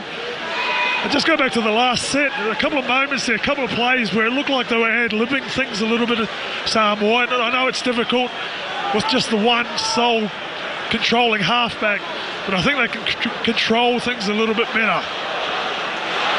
We've got a scrum on halfway, fed by Milford. Lingisau finds Luai, who takes on the defence with a bit of footwork, and he's stopped in his tracks just outside the 40. And those fans here at Old Trafford really came behind Toa Samoa, the underdogs in this World Cup final. Rugby League's showpiece event, and another poacher's effort that time. Cameron Munster, he has made a trademark of that one, swiping the ball in a one-on-one tackle. Yeah, he's the best. He's become the best at that. We're not used to seeing that play in the Super League, but obviously they still do it in the NRL, and it's been prevalent in this World Cup. And if anybody's been great at it, it's been Cameron Munster. So Harry Grant from acting half skips, finds a big gap. Samoa really quick to it, shut the gate just as he's about to pile through it. But the Kangaroos on the front foot now. Trbojevic, 14 points to 0 here on 5 Live Sport and the World Service. Dumping tackle that time on Liam Martin. Picked up by Whiten, who skims the line and straightens up here. Into centre field, 15 away, last tackle. Australia throwing some punches here into the hands of Murray. And Murray scotches through. to extend the Kangaroos' lead. 18 points to 0. And that's a sucker punch for Samoa. Yeah, well, it's in and around Milford again. So there's a sequence of events here, isn't there? There's a Munster ball steal, put a pin in Samoa's balloon after such 5-6 minutes of constant pressure, where you think Aussies are going to crack. But again, I bring it back to hard work. That's what they're good at, Australia. The balloon got popped right there, and then this happens. Eric Grant, dummy half, churns up the meters. Now we've got momentum. Well, Australia on the front foot are pretty awesome. And there it goes, Milford again. He's ball watching. He's lost his man. He's watching the ball, and it's a great line there from Australia to just go in and post another point. So this is a bit of a sickener if you're a Samoa supporter at this point. And you spoke about some hard work. There's some hard running too from the Aussies, and some of the theatrical nature of the contact that Samoa are making, and when they're trying to put their bodies on in their tackles, and it looks good. And the physicality of the contact looks good, but they've got to get some dominance and slow the play down, and the bouncing nature of the ball carrier isn't helping Samoa, and it's speeding things up. And when it comes out, it's that same spot. We spoke at half-time what Mal said, execute the same game plan, what they did at the first half, go with the same people, keep going at Milford, and they'll get some joy. And again, as you said, they're down to 12 men. They had a chance to get some points on the board. Really deflating nature of the game to concede straight afterwards. It's a great line from Murray. Fantastic line. He played real flat and just kicked out on that overs line there. So he's just lost him on that one, Milford. Nathan Cleary this time finds the gap between the uprights. 20 points to 0 for Australia. We've got just over a quarter of this game remaining. And for Samoa, it is strike now or be left wondering. Yeah, it's an interesting one. I think, when they're a man down, when teams are a man down, you generally want to work in and around the middle of the field so you can split your attack and pick out basically the shorter number, because they'll have a 5-4 split defensively, 2 markers and a fullback, so 4 in one side, 5 on another. Maybe you could use your loose forward as an extra ball player and gang your two pivots up, but they've got to come up with a quick plan instead of making it up. Willie pointed it out before. It was a little bit made up. The last set lacked a lot of composure and looked good, pleasing on the eye, a bit exciting to watch, but nevertheless the same outcome. Grant finds Isaiah Yeo, as I was saying, he's got silk in those hands, but he's got steel in those shoulders too, as he pummels into that Samoa line, and on the back of that, a similar carry from the try scorer, the most recent try scorer, Cameron Murray. Here comes Cameron Munster. Last one here for Australia, just inside the Samoa half. Final minute or so of Angus Crichton in the bin. He's on the sideline, waiting to come back on as Sualihi is mopped up. He's going for a late hit here on Cleary, I reckon. You've seen Crichton here off the ball. He's just caught a boot. What he's done is caught the kicking leg of Cleary. I actually don't think it's a penalty. No, I think he is committed. I think the nature of the penalty is that he was in a vulnerable position, the kicker. He's not hit his standing leg, just to be clear. No. Oh, jeez. He's run in front of Cleary, and Cleary's follow through has hit Crichton more than Crichton's hit him. So purely accidental. Yeah, it's accidental. Tough one. It's not a penalty, is it? No, I don't think so at all. Junior Farlow making the plea. Australia, though, have the penalty, and it's obviously where the ball is caught from where the incident took place. It's all about where the ball was caught, and suddenly Samoa having poached that kick and taken that kick in, and now right under the pump here, Trebojevic with a settler. Centre field, 10 away. Harry Grant has options either side of the ruck for Australia. Another try might just be the hammer blow for Matt Parrish's Samoa side. Grant from the left of the posts will look to go himself here. It is desperate defence from those in blue. He's been held up, says Ashley Klein. So they'll go back to the 10, but the threat not gone away. He's done well there, Suele. He's put himself in on a short side, just in and around there. Eric Grant's really smart, picking out the full-back in the defensive line short side. He really is a poacher, isn't he, Grant? Cleary just drops it off to Yo, just picks again, knocking away at that defensive line, centre field. It'll be swung out by Grant to Cleary. Cleary with a stepping in between tacklers. He's eventually taken down just short of that Samoa line last tackle. It'll be Grant who goes to that short side, into the hands of Tedesco, taken down again, the scramble, and this time it's an obstruction play and a penalty Samoa. A little bit about what you were saying about Suele defending in the line. A couple of times, especially when it's 10 metres or further out, he's disappearing really early, and he's given Harry Grant a couple of those looks, which is probably why he darted down that short side to have a crack at that try. And again, on that last play, as they did in the first half, have a run down the short side. As it is, Tedesco gets tackled. Unfortunately, they give the penalty away, but if he gets tackled, they've got to work it out from the corner. Well, they're not working hard enough, Samoa, for me, Willie, in defence, because Australia are getting numbers on short sides. They're getting numbers there. You've got Suele making a tackle from dummy half. He didn't need to set the short side if he's got his numbers right, because Aussies are a man down, so that tells you that they're working harder, don't it? For me, Australia's working much harder. Angus Crichton back on, they're back to full complement. Samoa trying the offloads in midfield, trying to find some gap somewhere. Ball comes loose. Josh Addo-Carr can't quite drag it in. We'll come back, I think, here. Ashley Klein will just square things up and bring it back for the initial knock on. It's again starting to get a little bit testy. 67,502 the attendance here at Old Trafford for this men's Rugby League World Cup final. A double header, of course. The women, the Chillaroos beating New Zealand, the Kiwi Ferns, in the women's final just before this one. I must say it's generated a good atmosphere as well, saying that the All Nations not featuring. I think the crowd, it's not been flat. They're into it. Obviously, we've adopted Samoa. It's been a good atmosphere today.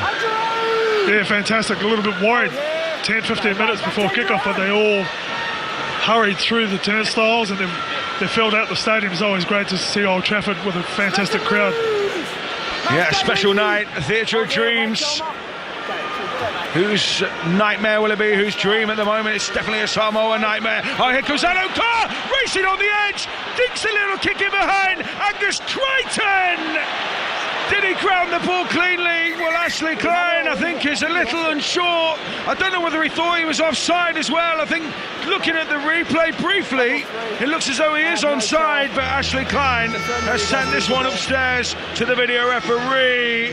Just looking to see whether it was try on field or no try. No try, the call from Ashley Klein. We spoke how awesome it is to be here watching live Josh Addo-Carr and his pace and his speed and the ease. We're just going to hear, sorry mate, from Chris Kendall.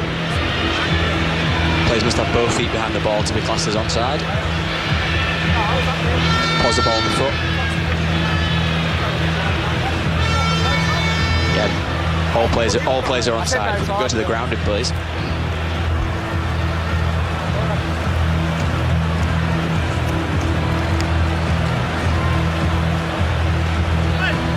Takes possession there. He then loses possession of the ball. I'm happy I've viewed all available angles. I've made my decision. Yeah, he's just not quite gathered it clean, has he? He's got it in his arms, but not his hands, and unfortunately for Australia on that occasion, he's just not grounded the ball. But I'll let you carry on with your description of Addo-Carr there, Willie, because I'm with you on it. Whatever you were saying. Yeah, just talking about how awesome it is to watch Addo-Carr live here, and the ease with which he got around Brian Tuttle then, just with his turn of pace, was outstanding. And they just couldn't quite get the kick on the money inside to Angus Crichton, fortunately for Samoa, but great effort from Anthony Milford to keep chasing, keep alive, and then put Crichton under pressure to force that error. I'm not sure Angus Crichton's having his best night as a player. Simbin fluffed one.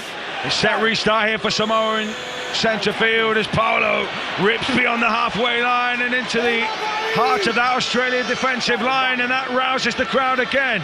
Taken in by Royce Hunt out the back to Al-Sualihi. Oh, it's a ball in all, but Lafay again, the magician, somehow got it wide to Tiny May. And they will start again here from 30 out. Luai into Milford from left to right, and Hunt takes it up through the middle and then flicks a little miracle ball away. They'll come back towards that left-hand side again. Tim Lafay locked up this time by Valentine Holmes. Seen enough jiggery pokery from him as Papali'i takes Samoa within 25 metres of the post, centre field. Luai here for Toa Samoa again, picking holes, floats the pass, oh, the ring may be here, it's a race to the corner for Brian To'o, and Samoa have lift-off maybe, just at the right time, quarter of the game to play, Brian To'o gives Samoa hope. And I was going to give Aussie a massive rap for their defence, and just how smart their wingers are, working off the ball, and any time Samoa were trying to shift, they were just getting back into space, whether it was Addo Carr or Valentine Holmes, but that player coming back across, there was a bit of the Adlin stuff from Luai that time, stepping off his left foot, long cut-out pass, and lucky for Samoa, because Latrell Mitchell was screaming for the intercept, and had he got it, he was down the other end. But luckily it went to a Samoa player, draw it past, Brian To'o scores, and the crowd's gone crazy here for Samoa as they open up their account. Great try, and see what sort of confidence this gives the team now. But you got to say, if Samoa started doing the game plan on a whiteboard pre-match today, I reckon that's what a set 6 in good ball would have looked like.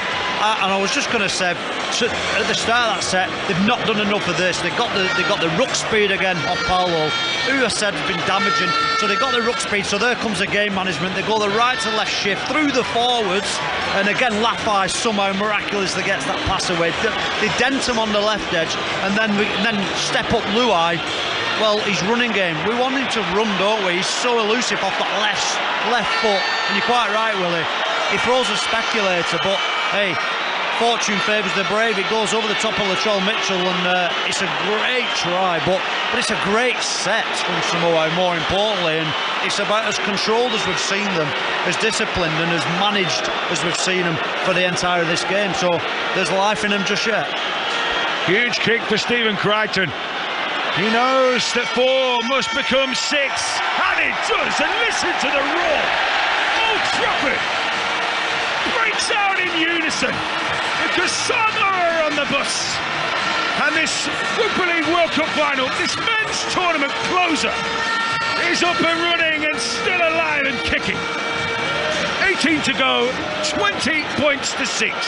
Well, they've got plenty of Rugby League knowledge in the backroom staff there, with Jeff Tuve, Daniel Olsworth as well in the Samoa backroom office. So they'll have done their own work, and they'll have, like I said before, they'll have spoke about that exact sequence time and time again. That time they nailed it to perfection. Papali'i off the back fence that time for Samoa, stopped in his tracks. This time it's Royce Hunt's turn to dig his crampons into the Kangaroo's rock face. Can he pile over the top here for Toa Samoa? Again, Australia's defence is solid as they shuttle off the line to shut down the play. Paulo under his wing and into the fray. Hulking beast of a man as he pumps the legs up beyond the 40-metre line inside his own half. Into centre field, they'll come again with Papali'i. Those big forwards rumbling on with menace. Last one here for Samoa. Big finish to the set needed on the back of points as Luai sends the kick up. He's got hang time, it gives the chase time, but there's Valentine Holmes, and he's a destructive runner, and he makes it beyond the 31st tackle. And an impressive set with the ball for Samoa, getting over the halfway line. Just disappointing they weren't able to back that up with the necessary kick chase, giving Valentine Holmes too much space to run. 20 points to 6, Australia leads Samoa, and it's the Kangaroos in possession. Centre field on halfway, Liam Martin. Again, a dogged run into the cauldron of this Samoa defence. Luai, ball smuggled out. Whoa, it bounced through. It's taken up by Brian To'o. And Samoa have smuggled the ball back here. just on halfway.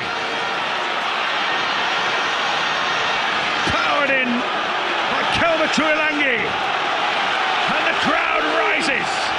The volume rises here at Old Trafford.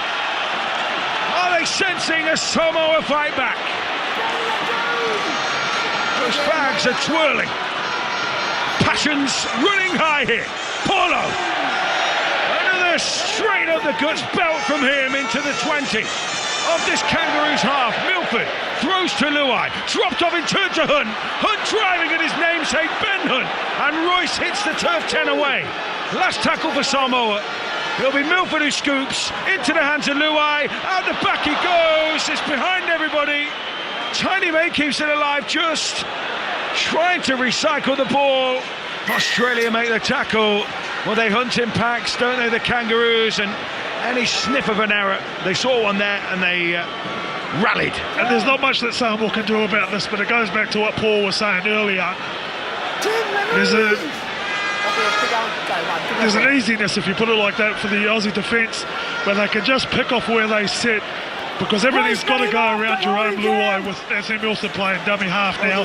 So where he's sitting, they're just loading numbers and putting so much pressure on, and he, to his credit, is trying to carry a lot of the bundle for Samoa. But at some point he's got to get some help, and I think it's got to be Junior Paulo who's got to play that middle half ball player role. He's got the silk, he's got the steel, that's for sure. Tedesco with a tricky little break through the middle here. Back 10, Junior! For this Kangaroo side, it'll be Murray, Cleary who pushed the kick into the corner. There was Latrell Mitchell making a tackle. Had to time that right, otherwise he was giving away a penalty. Samoa have to play out from their own end, and they're trying to keep it alive. But bulldozing missile of a tackle that time from Jack Whiten. Keep Samoa in their own end of the field. Yeah, it's great defence from Australia, but you know, one pass and they had him, so don't give up on that strategy, I reckon. If you're going to chance your arm, that's good strategy, and they nearly got through there. They will get him. Stay on it. Up together, man! It's around about 13 minutes left to play here of normal time. It's 20 points to 6. Australia leads Samoa, but Samoa running through the plays here. Trying to hit the Kangaroos on an edge, that left-hand side this time. Up to the 40-metre line, last tackle inside their own half. Luai out to Milford, he's going to hoist the one for the 40-20. He's not going to quite make it that far to the sideline, and Josh Adokar can return this ball for the Kangaroos with interest.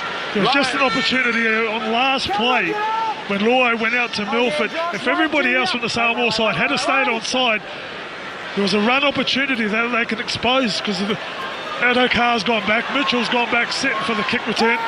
Just try and have a look at running some plays.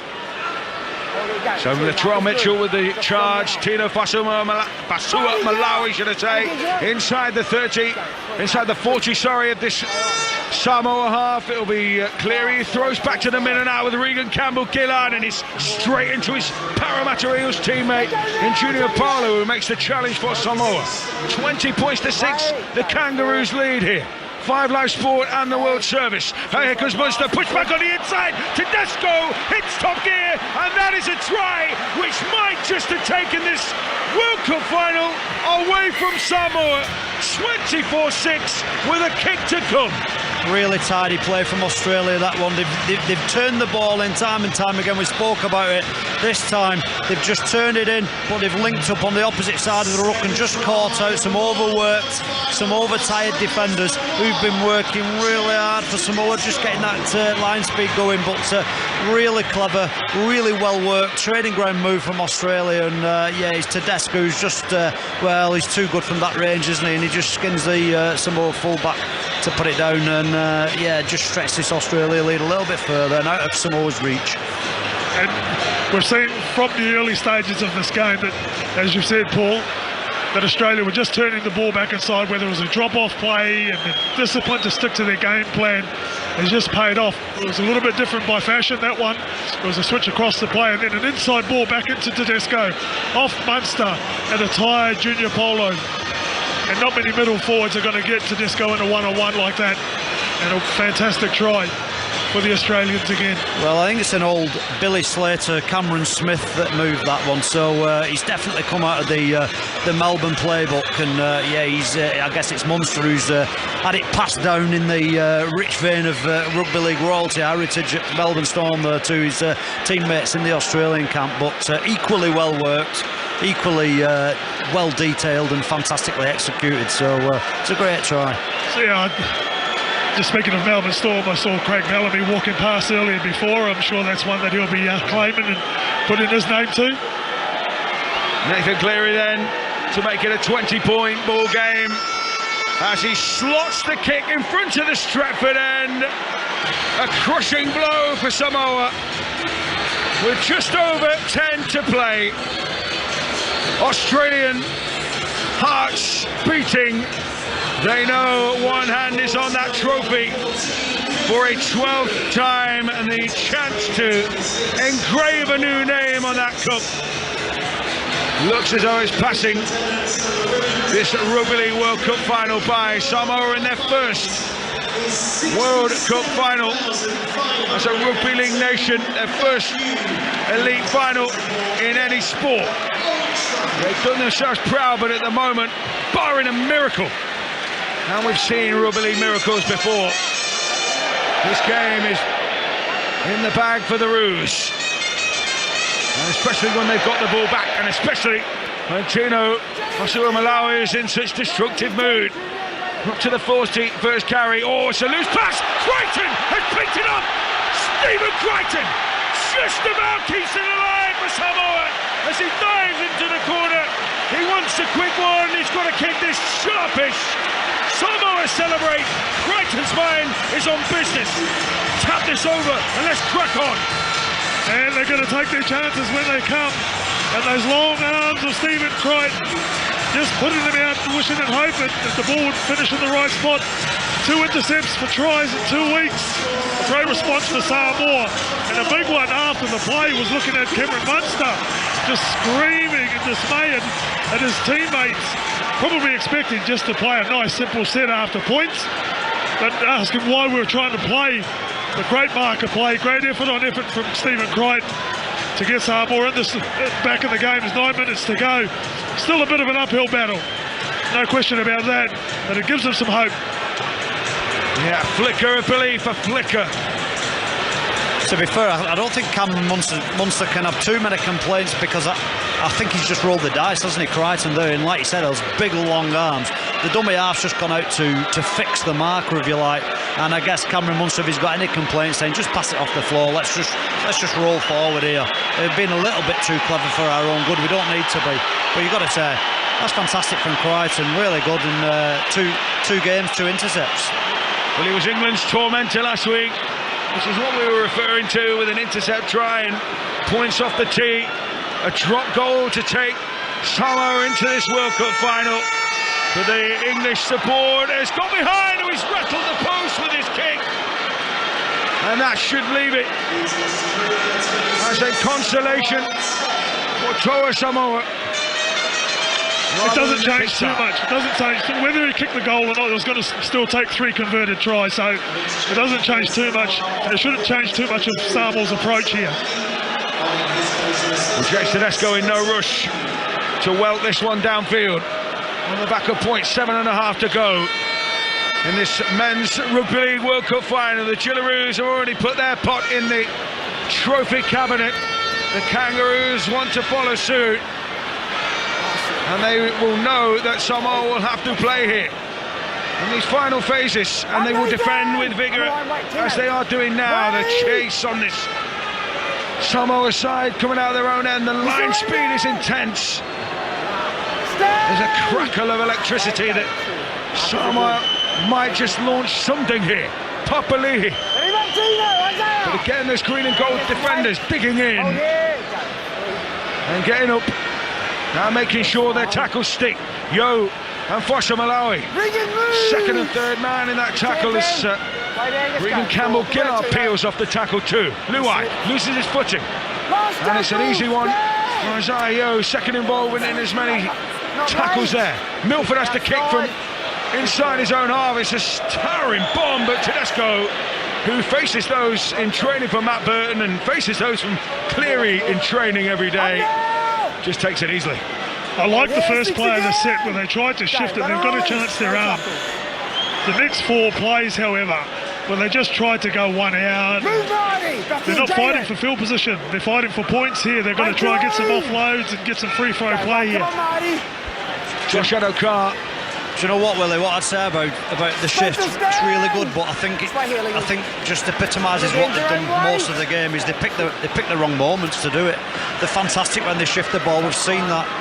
They pick the wrong moment and then they get spooked when it doesn't come off for them and they don't do it again. They go back to that, what you just said, the one out stuff. So I think there'll be quite a little bit to lament and look back on disappointedly at the end of this game. Tedesco hauled down 20 metres out, picked him off the back of that by Hunt. Now Cleary into Munster with the kick in behind. It will bobble up and be taken in by Samoa. Will again have to come off their own line, and Australia almost happy to play that game, aren't they? Will run you all the way back to your own goal line and make you come out from there. Well, they're bringing it home now, aren't they? There's 6 minutes left on the clock. This is what they're good at. The Australians have just put the foot on the throat now.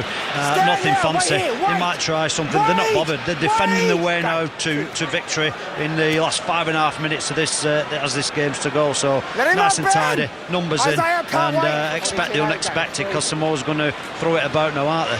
Yeah, that's exactly what they're doing over towards that left-hand side, and they're almost away. It was a scrag of the shirt which just about pulled the Samoa forward, should I say, attacking player down. Luai floats into the middle, Paolo with a good hand. Now they're trying to get away down this right-hand side.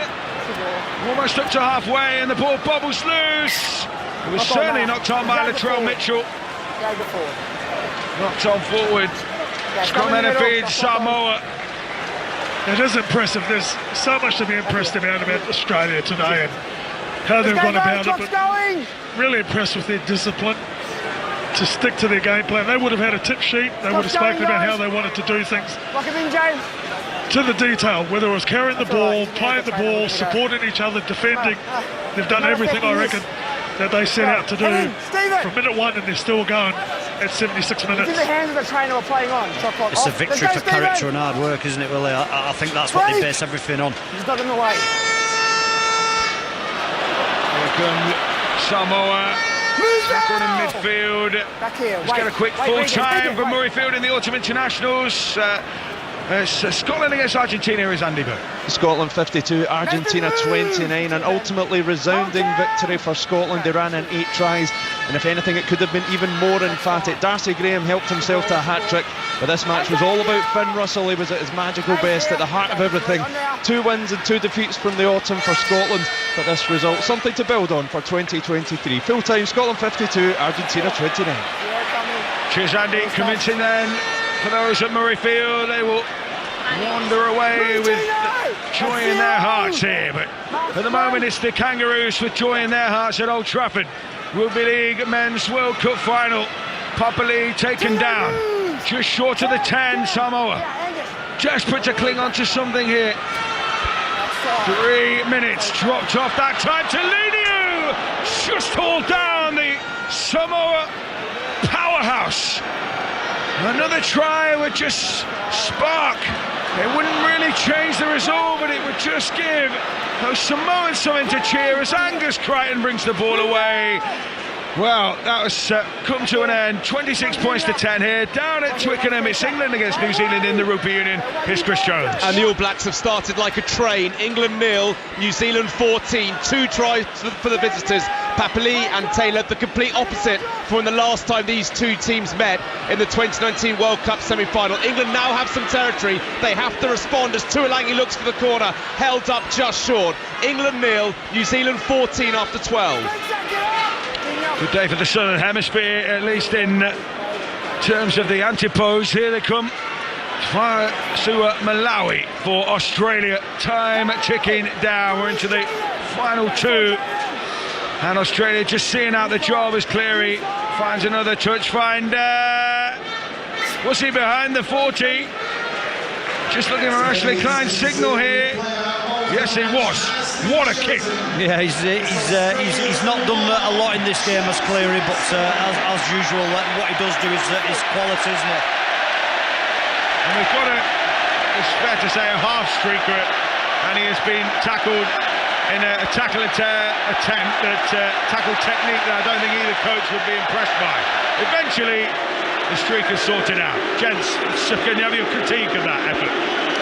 Well, I thought the wrestle and the tackle technique was fantastic on the stewards there. Well, I don't know about you. The streaker's got about 5 offensive misses in that one. But coming back to the game, you spoke about it earlier, and I'm going to say I agree with. For Samoa, I think Josh Papali'i and Junior Polo have been enormous for them. They've been outstanding. The minutes they've played, the work they've got through, a lot of times on the back foot. They've just kept going and trudging through against a very disciplined, classy, quality Australian outfit. So on the back of the 40-20, Australia looking to well and truly state their dominance. And the streaker still not taken off the field. He's being finally helped away from the field of play. And James Tedesco, who we've seen on the screen, looks as though he's been given the Player of the Match award by the TV team, as Fasua Malawi guides this Australia side to within 10 metres. Hunt finds Regan Campbell-Gillard.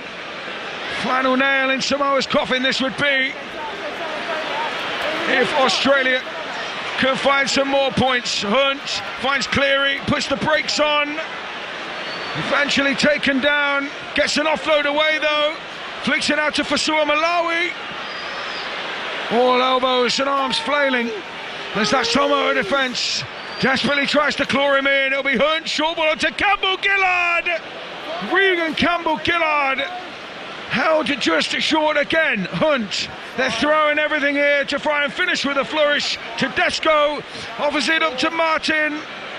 Scramble from Samoa. They don't want any further insult. Into the hands of Latrell Mitchell. It opens up for Mitchell, and there you go. Game over. World champions Australia, without a doubt, and they finish with a flourish. 30 points to 10. Utter dominance.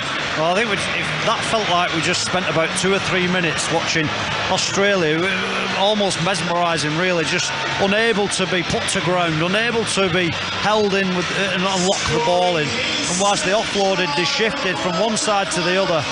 Back rowers, standoffs, scrum half, whoever it were, everybody with the equal ability to execute a pass at width with our sheer brilliance, and then the final pass, a long ranger, cut 2 out, straight to Latrell Mitchell, well, through a gaping hole, and it just seemed like a perfect end to an absolutely extended but brilliant period of play for Australia. They just caused chaos in the Samoa defensive line, but as you said, it was Tedesco bumping off 3 defenders, it was Cleary offloading, just trying to create that one passage, that one little chink in the defensive line. And it was Cleary that found it with the long ball. And he wasn't quite able to come up with those long arms against Stephen Crichton going for the attempted intercept. And the ball found its way to Latrell Mitchell. And he caps off a quality game for Australia in a fitting way. They've been dominant, they've been champion-like, and deservedly they win the World Cup trophy. Australia, the champions of the world for a 12th time in the men's game. They have dominated Samoa. Mal Meninga adds the 2021 World Cup to his 2017 crown, and the Kangaroos, class of 2022, put back a year, have come up with the goods. Samoa beaten at their first attempt at the big prize, but it is the Kangaroos who are again victorious. Australia have won this one. They are the world champions. They have beaten this Tonga side by 30 points to 10. And down here, pitch side, right next to where the Australian celebrations are about to begin. They're just standing just to the left of the post. I can tell you, just looking to my right hand side, I can see the Samoan players, and in contrast to how we saw those from the New Zealand women's team, you look absolutely anguished. You can already see on their faces the disappointment, sure, but also the pride of having taken themselves to this historic World Cup final. In the end though, Australia just having too much. They're already beginning to set up for the trophy presentation, just coming out of the Old Trafford tunnel right in front of me, the letters of the word champions in big purple blocks being dragged out to the pitch, which will sit in front of the big Rugby League World Cup trophy plinth any second now, and then they will be ready for the Australian players to walk over and accept their medals. At the moment, the two sets of players are just staying out in the field. There are lots of hugs over there. The Samoan players have really lived up to their nickname this afternoon, Toa Samoa, Samoan Warriors, and they have been that absolutely throughout this tournament. In the end, Paul Rowley, they just didn't have enough. This Australian side is something else. No, and while we'll wax lyrical about Australia in a minute, I just think Samoa have had a wonderful tournament. Who would have predicted this from that first game that they took part in against England, and the absolute demolition that they suffered there? But I think it's been a success story for a champion group of people. They've really captured the imagination, really captured the hearts and souls of not just, as Willie said earlier, not just their own nation, but many other nations from across the world. Everybody's come together, and it's been a real success story.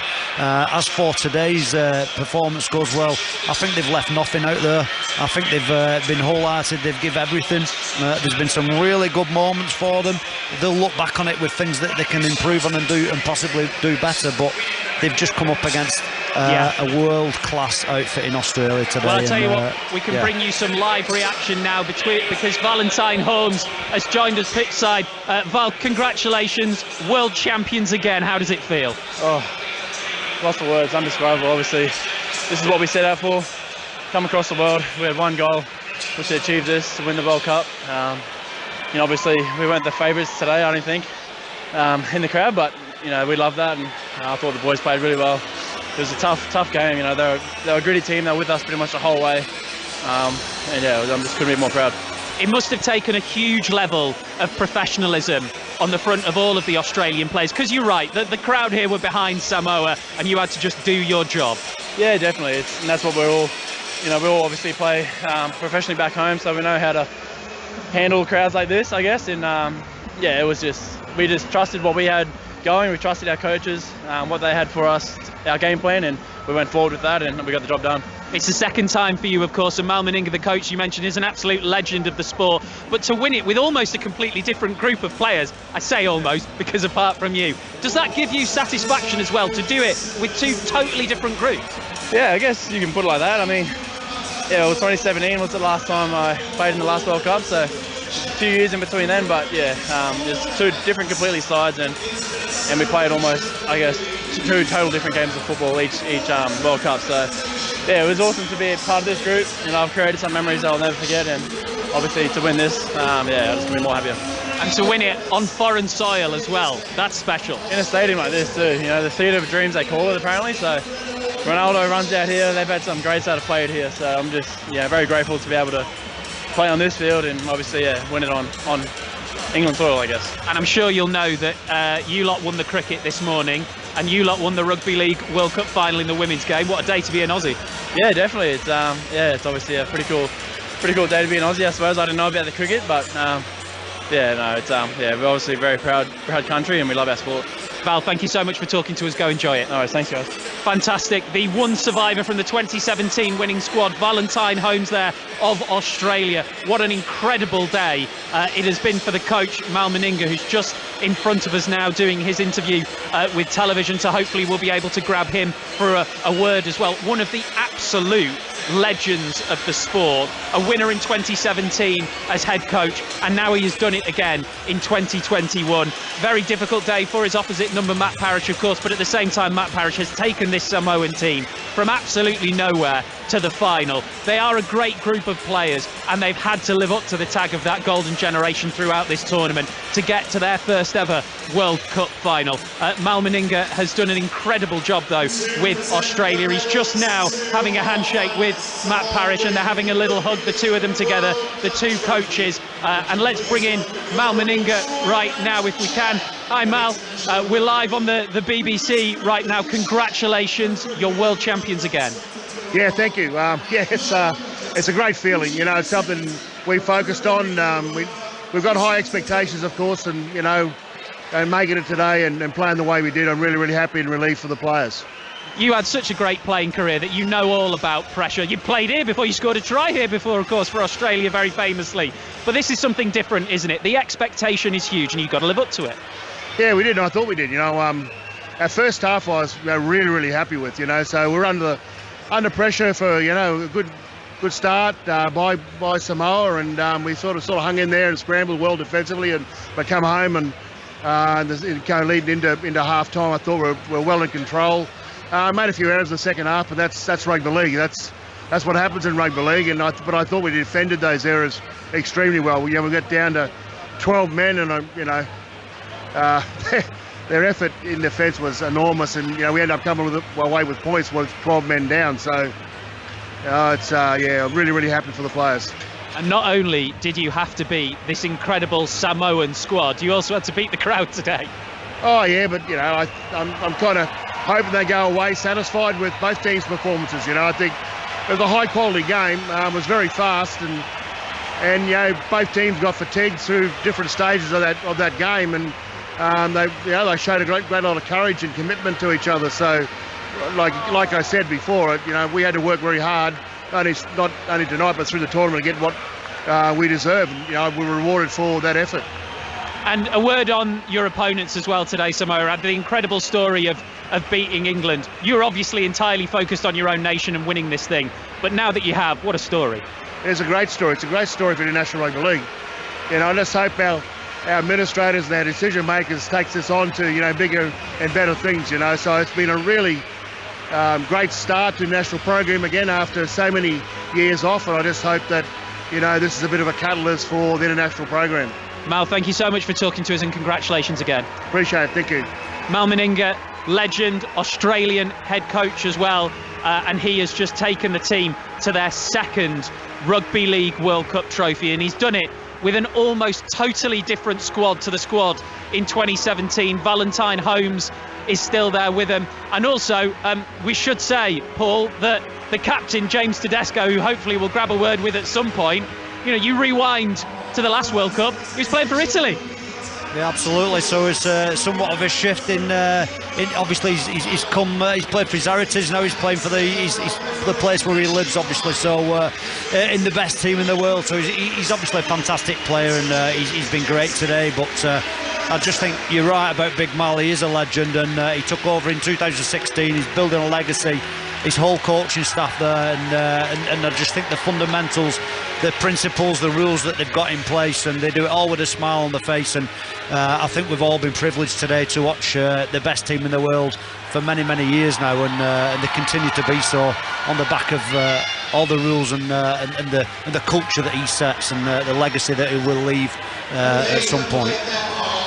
Matt, I said when the New Zealand women's team went up to get their medals that it's the walk that nobody wants to do, and the Samoan men's team are about to do it. However, they can do it with the greatest of pride.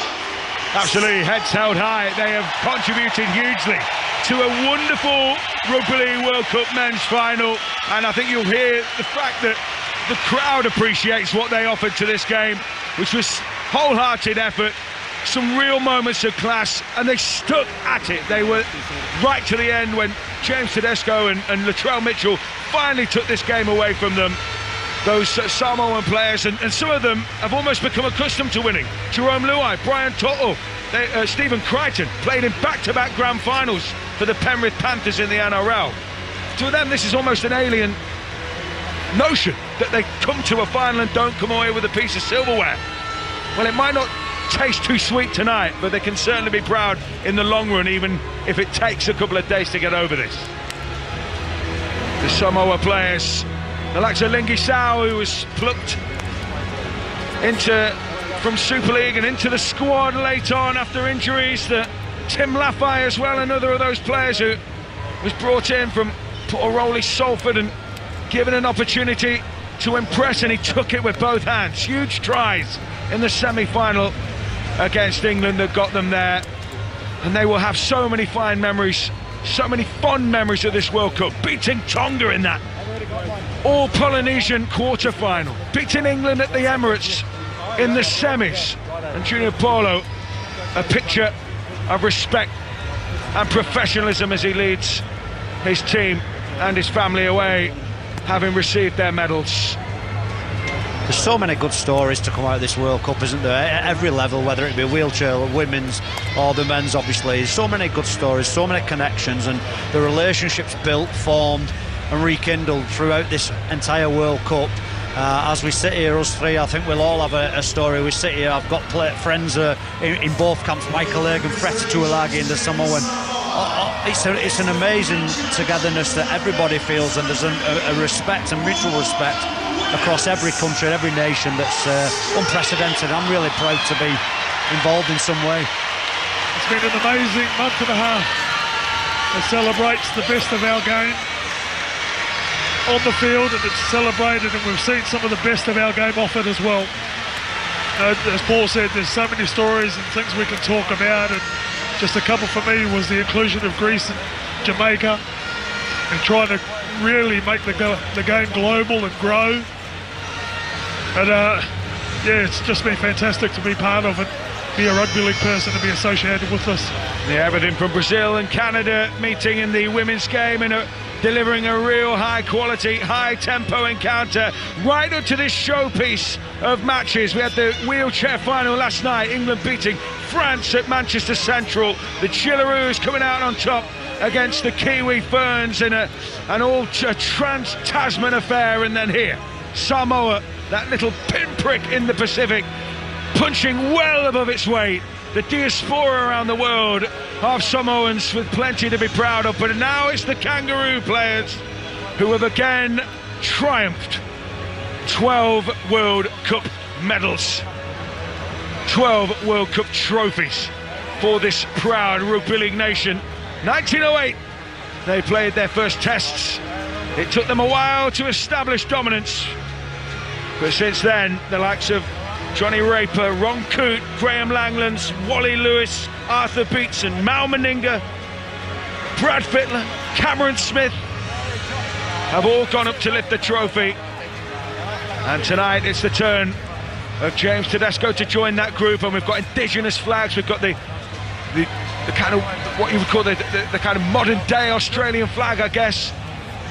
And it's that harmony, isn't it? That mixture which has been brought together that's made this Australian team so devastating. And that's been a big part of what Mel's tried to do, is talk about the history of the team and the diversity of the team and what it means from where they're all from, and bring their own personal taste and flavour to the side and embrace it all. And everybody in that side does genuinely feel like a part of owning that side. So James Tedesco having received his medal, Mal Meninga having received his medal. James Tedesco will get his hands on the Paul Bachia trophy and take it across to his Australian teammates to confirm that the winners of the 2021 Men's Rugby League World Cup are Australia again. The Kangaroos, an unstoppable force here at Old Trafford. 12 World Cups to their name, and this one will stand as proud as any. Mal Meninga's side have come and they have conquered.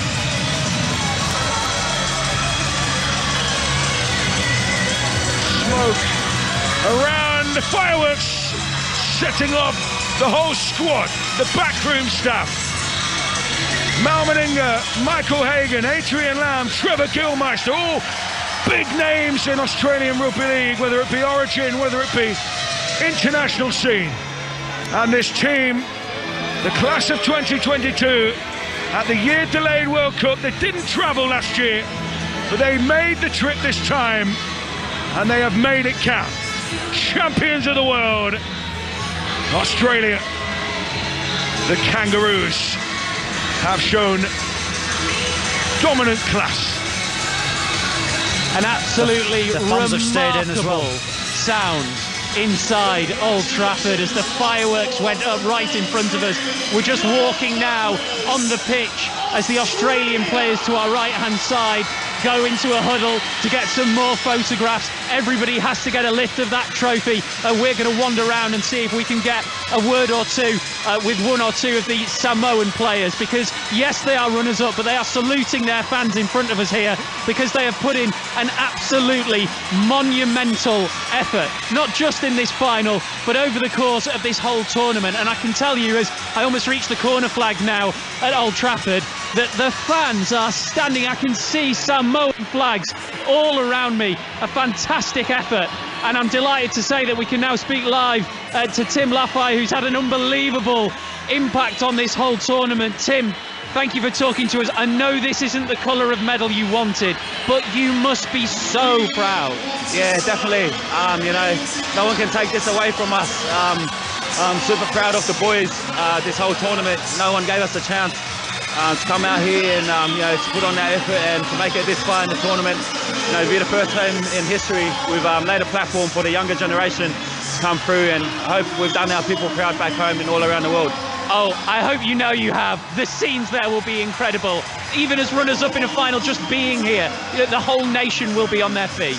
Yeah, definitely. I'm sure they'll still be celebrating, you know, because we're very proud people, and you know, to all the people around the world that, you know, had us on, had our backs, you know, we appreciate you guys, and we feel you guys, and hopefully we've done you guys proud.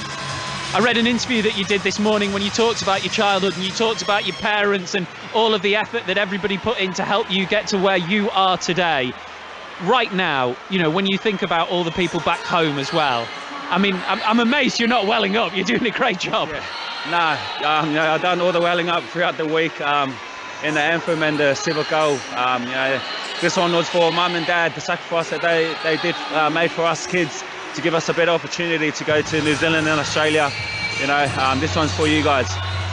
Brilliant effort, Tim. Thank you so much for talking to us. And listen, again, I know you wanted the other colour of medal, but it's an incredible effort. Thanks, guys. Thanks for having me. Top man.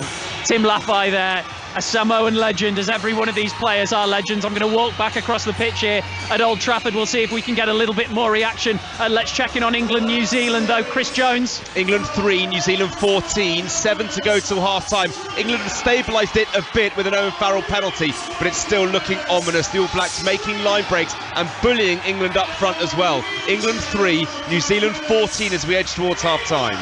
I cannot tell you how many Samoan flags there are in the stands here at Old Trafford. I feel like we're effectively on a lap of honour with the Samoan team because we've just followed them all the way back to the centre circle as another huge display goes up to our left-hand side. I'm sure you can hear the fireworks which are shooting right above my head here at Old Trafford, and another scene of absolute jubilation, because what we've got into now is a co-celebration. So we've got the men's winners, the women's winners and the wheelchair winners all together in the centre of the pitch here at Old Trafford, celebrating all of their victories. It's been so important for this tournament that it was about inclusion, that it was about both genders, that it was about the wheelchair players as well. And Matt Newsom, this is some scene down here.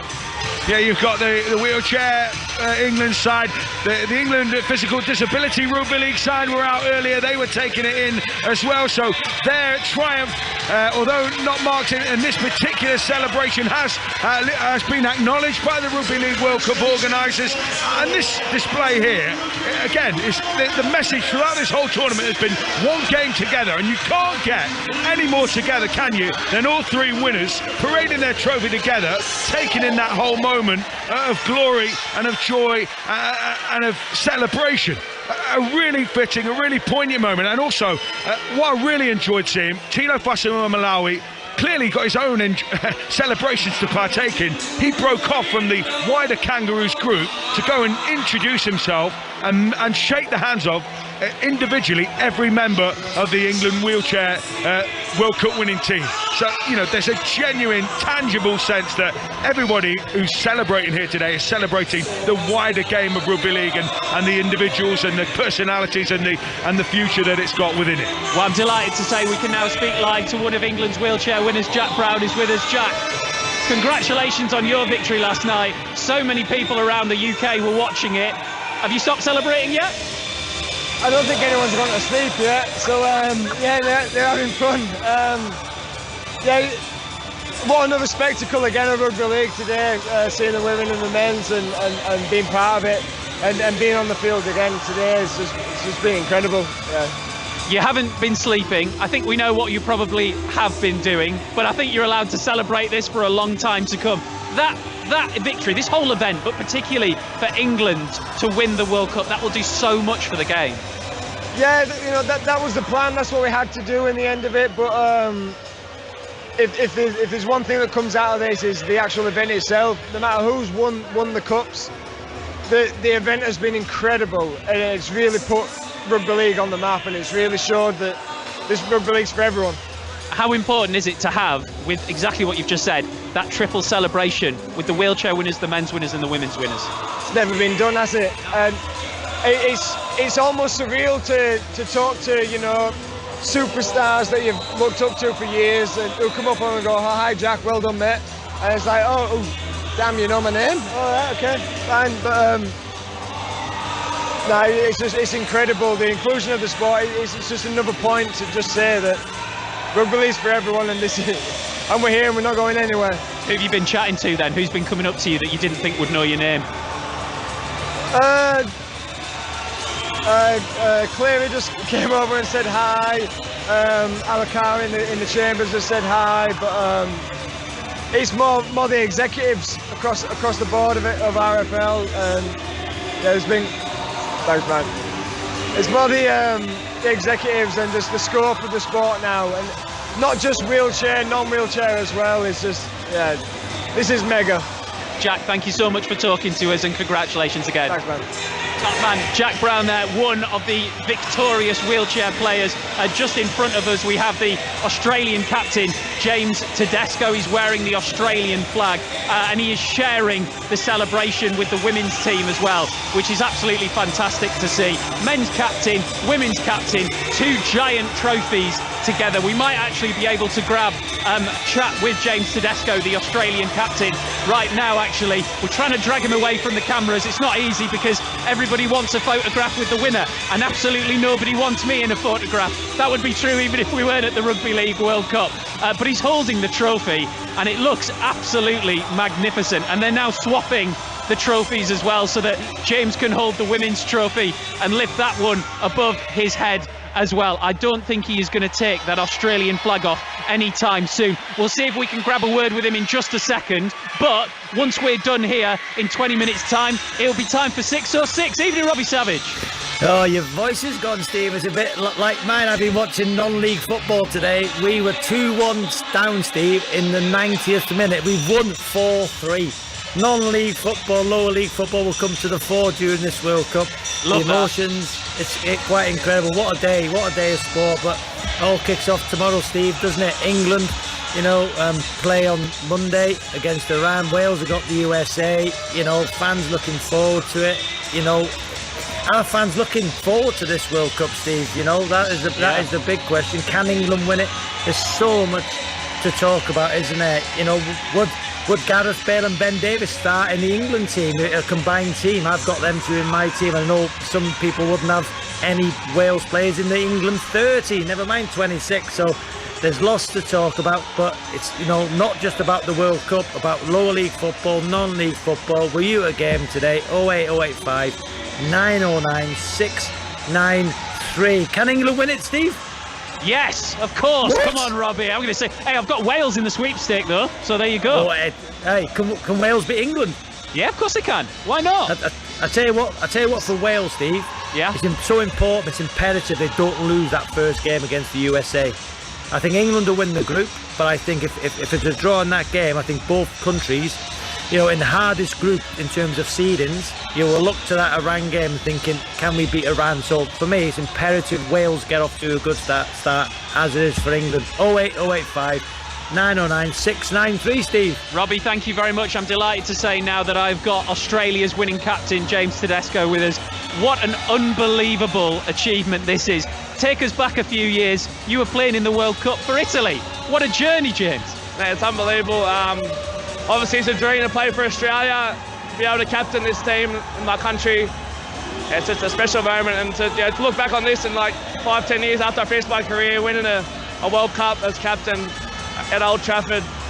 I'm pretty lost for words at the moment. 5-10 years? You didn't win it 5-10 minutes ago, James. Come on, enjoy it. I know, I'm pretty just like to keep it cool and humble. I don't really like to boast too much, but yeah, it's a special feeling. I'll definitely soak it up with the boys. It's been a great 6-7 weeks over here. A lot of us didn't know each other too well when we came over, and we haven't been able to play for Australia the last 3 years. So it was a long time coming to play in this World Cup, and now to be champions. It's really special. I was chatting to Mal about the massive turnover in players that there's been between the last 2 World Cups. To captain this group, what sort of a task has that been? Yeah, it's been so enjoyable.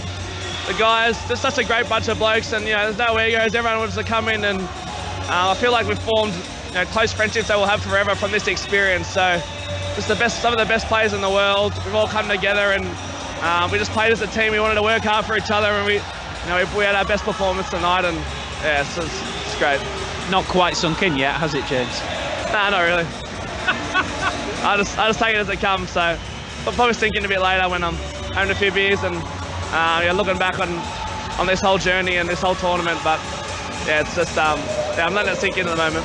I know it's very much been Australia's day, but of course England won the wheelchair final last night. We've just been chatting to Jack Brown, one of the England players, and he was saying about the inclusivity of the event. And we've just seen the moment with you lifting the men's trophy, you lifting the women's trophy as well, swapping back and forth. That's a really big deal, isn't it? Yeah, this whole World Cup, how it's been designed for the inclusiveness has just been awesome. And I got to see the captain of England and France at the interviews during the week, and then I just congratulated the whole English team on their win and all the girls team as well. It's just a special moment for all teams involved, all the champions, and I mean, credit to Samoa, what they were able to do for the game, not just for Samoa, but a rugby league. They got so many people behind them, and their passion was great for the game. So yeah, cool experience, this whole thing. Cool experience. James, thank you so much for talking to us. Congratulations again. Thank you. Cheers. Thank you.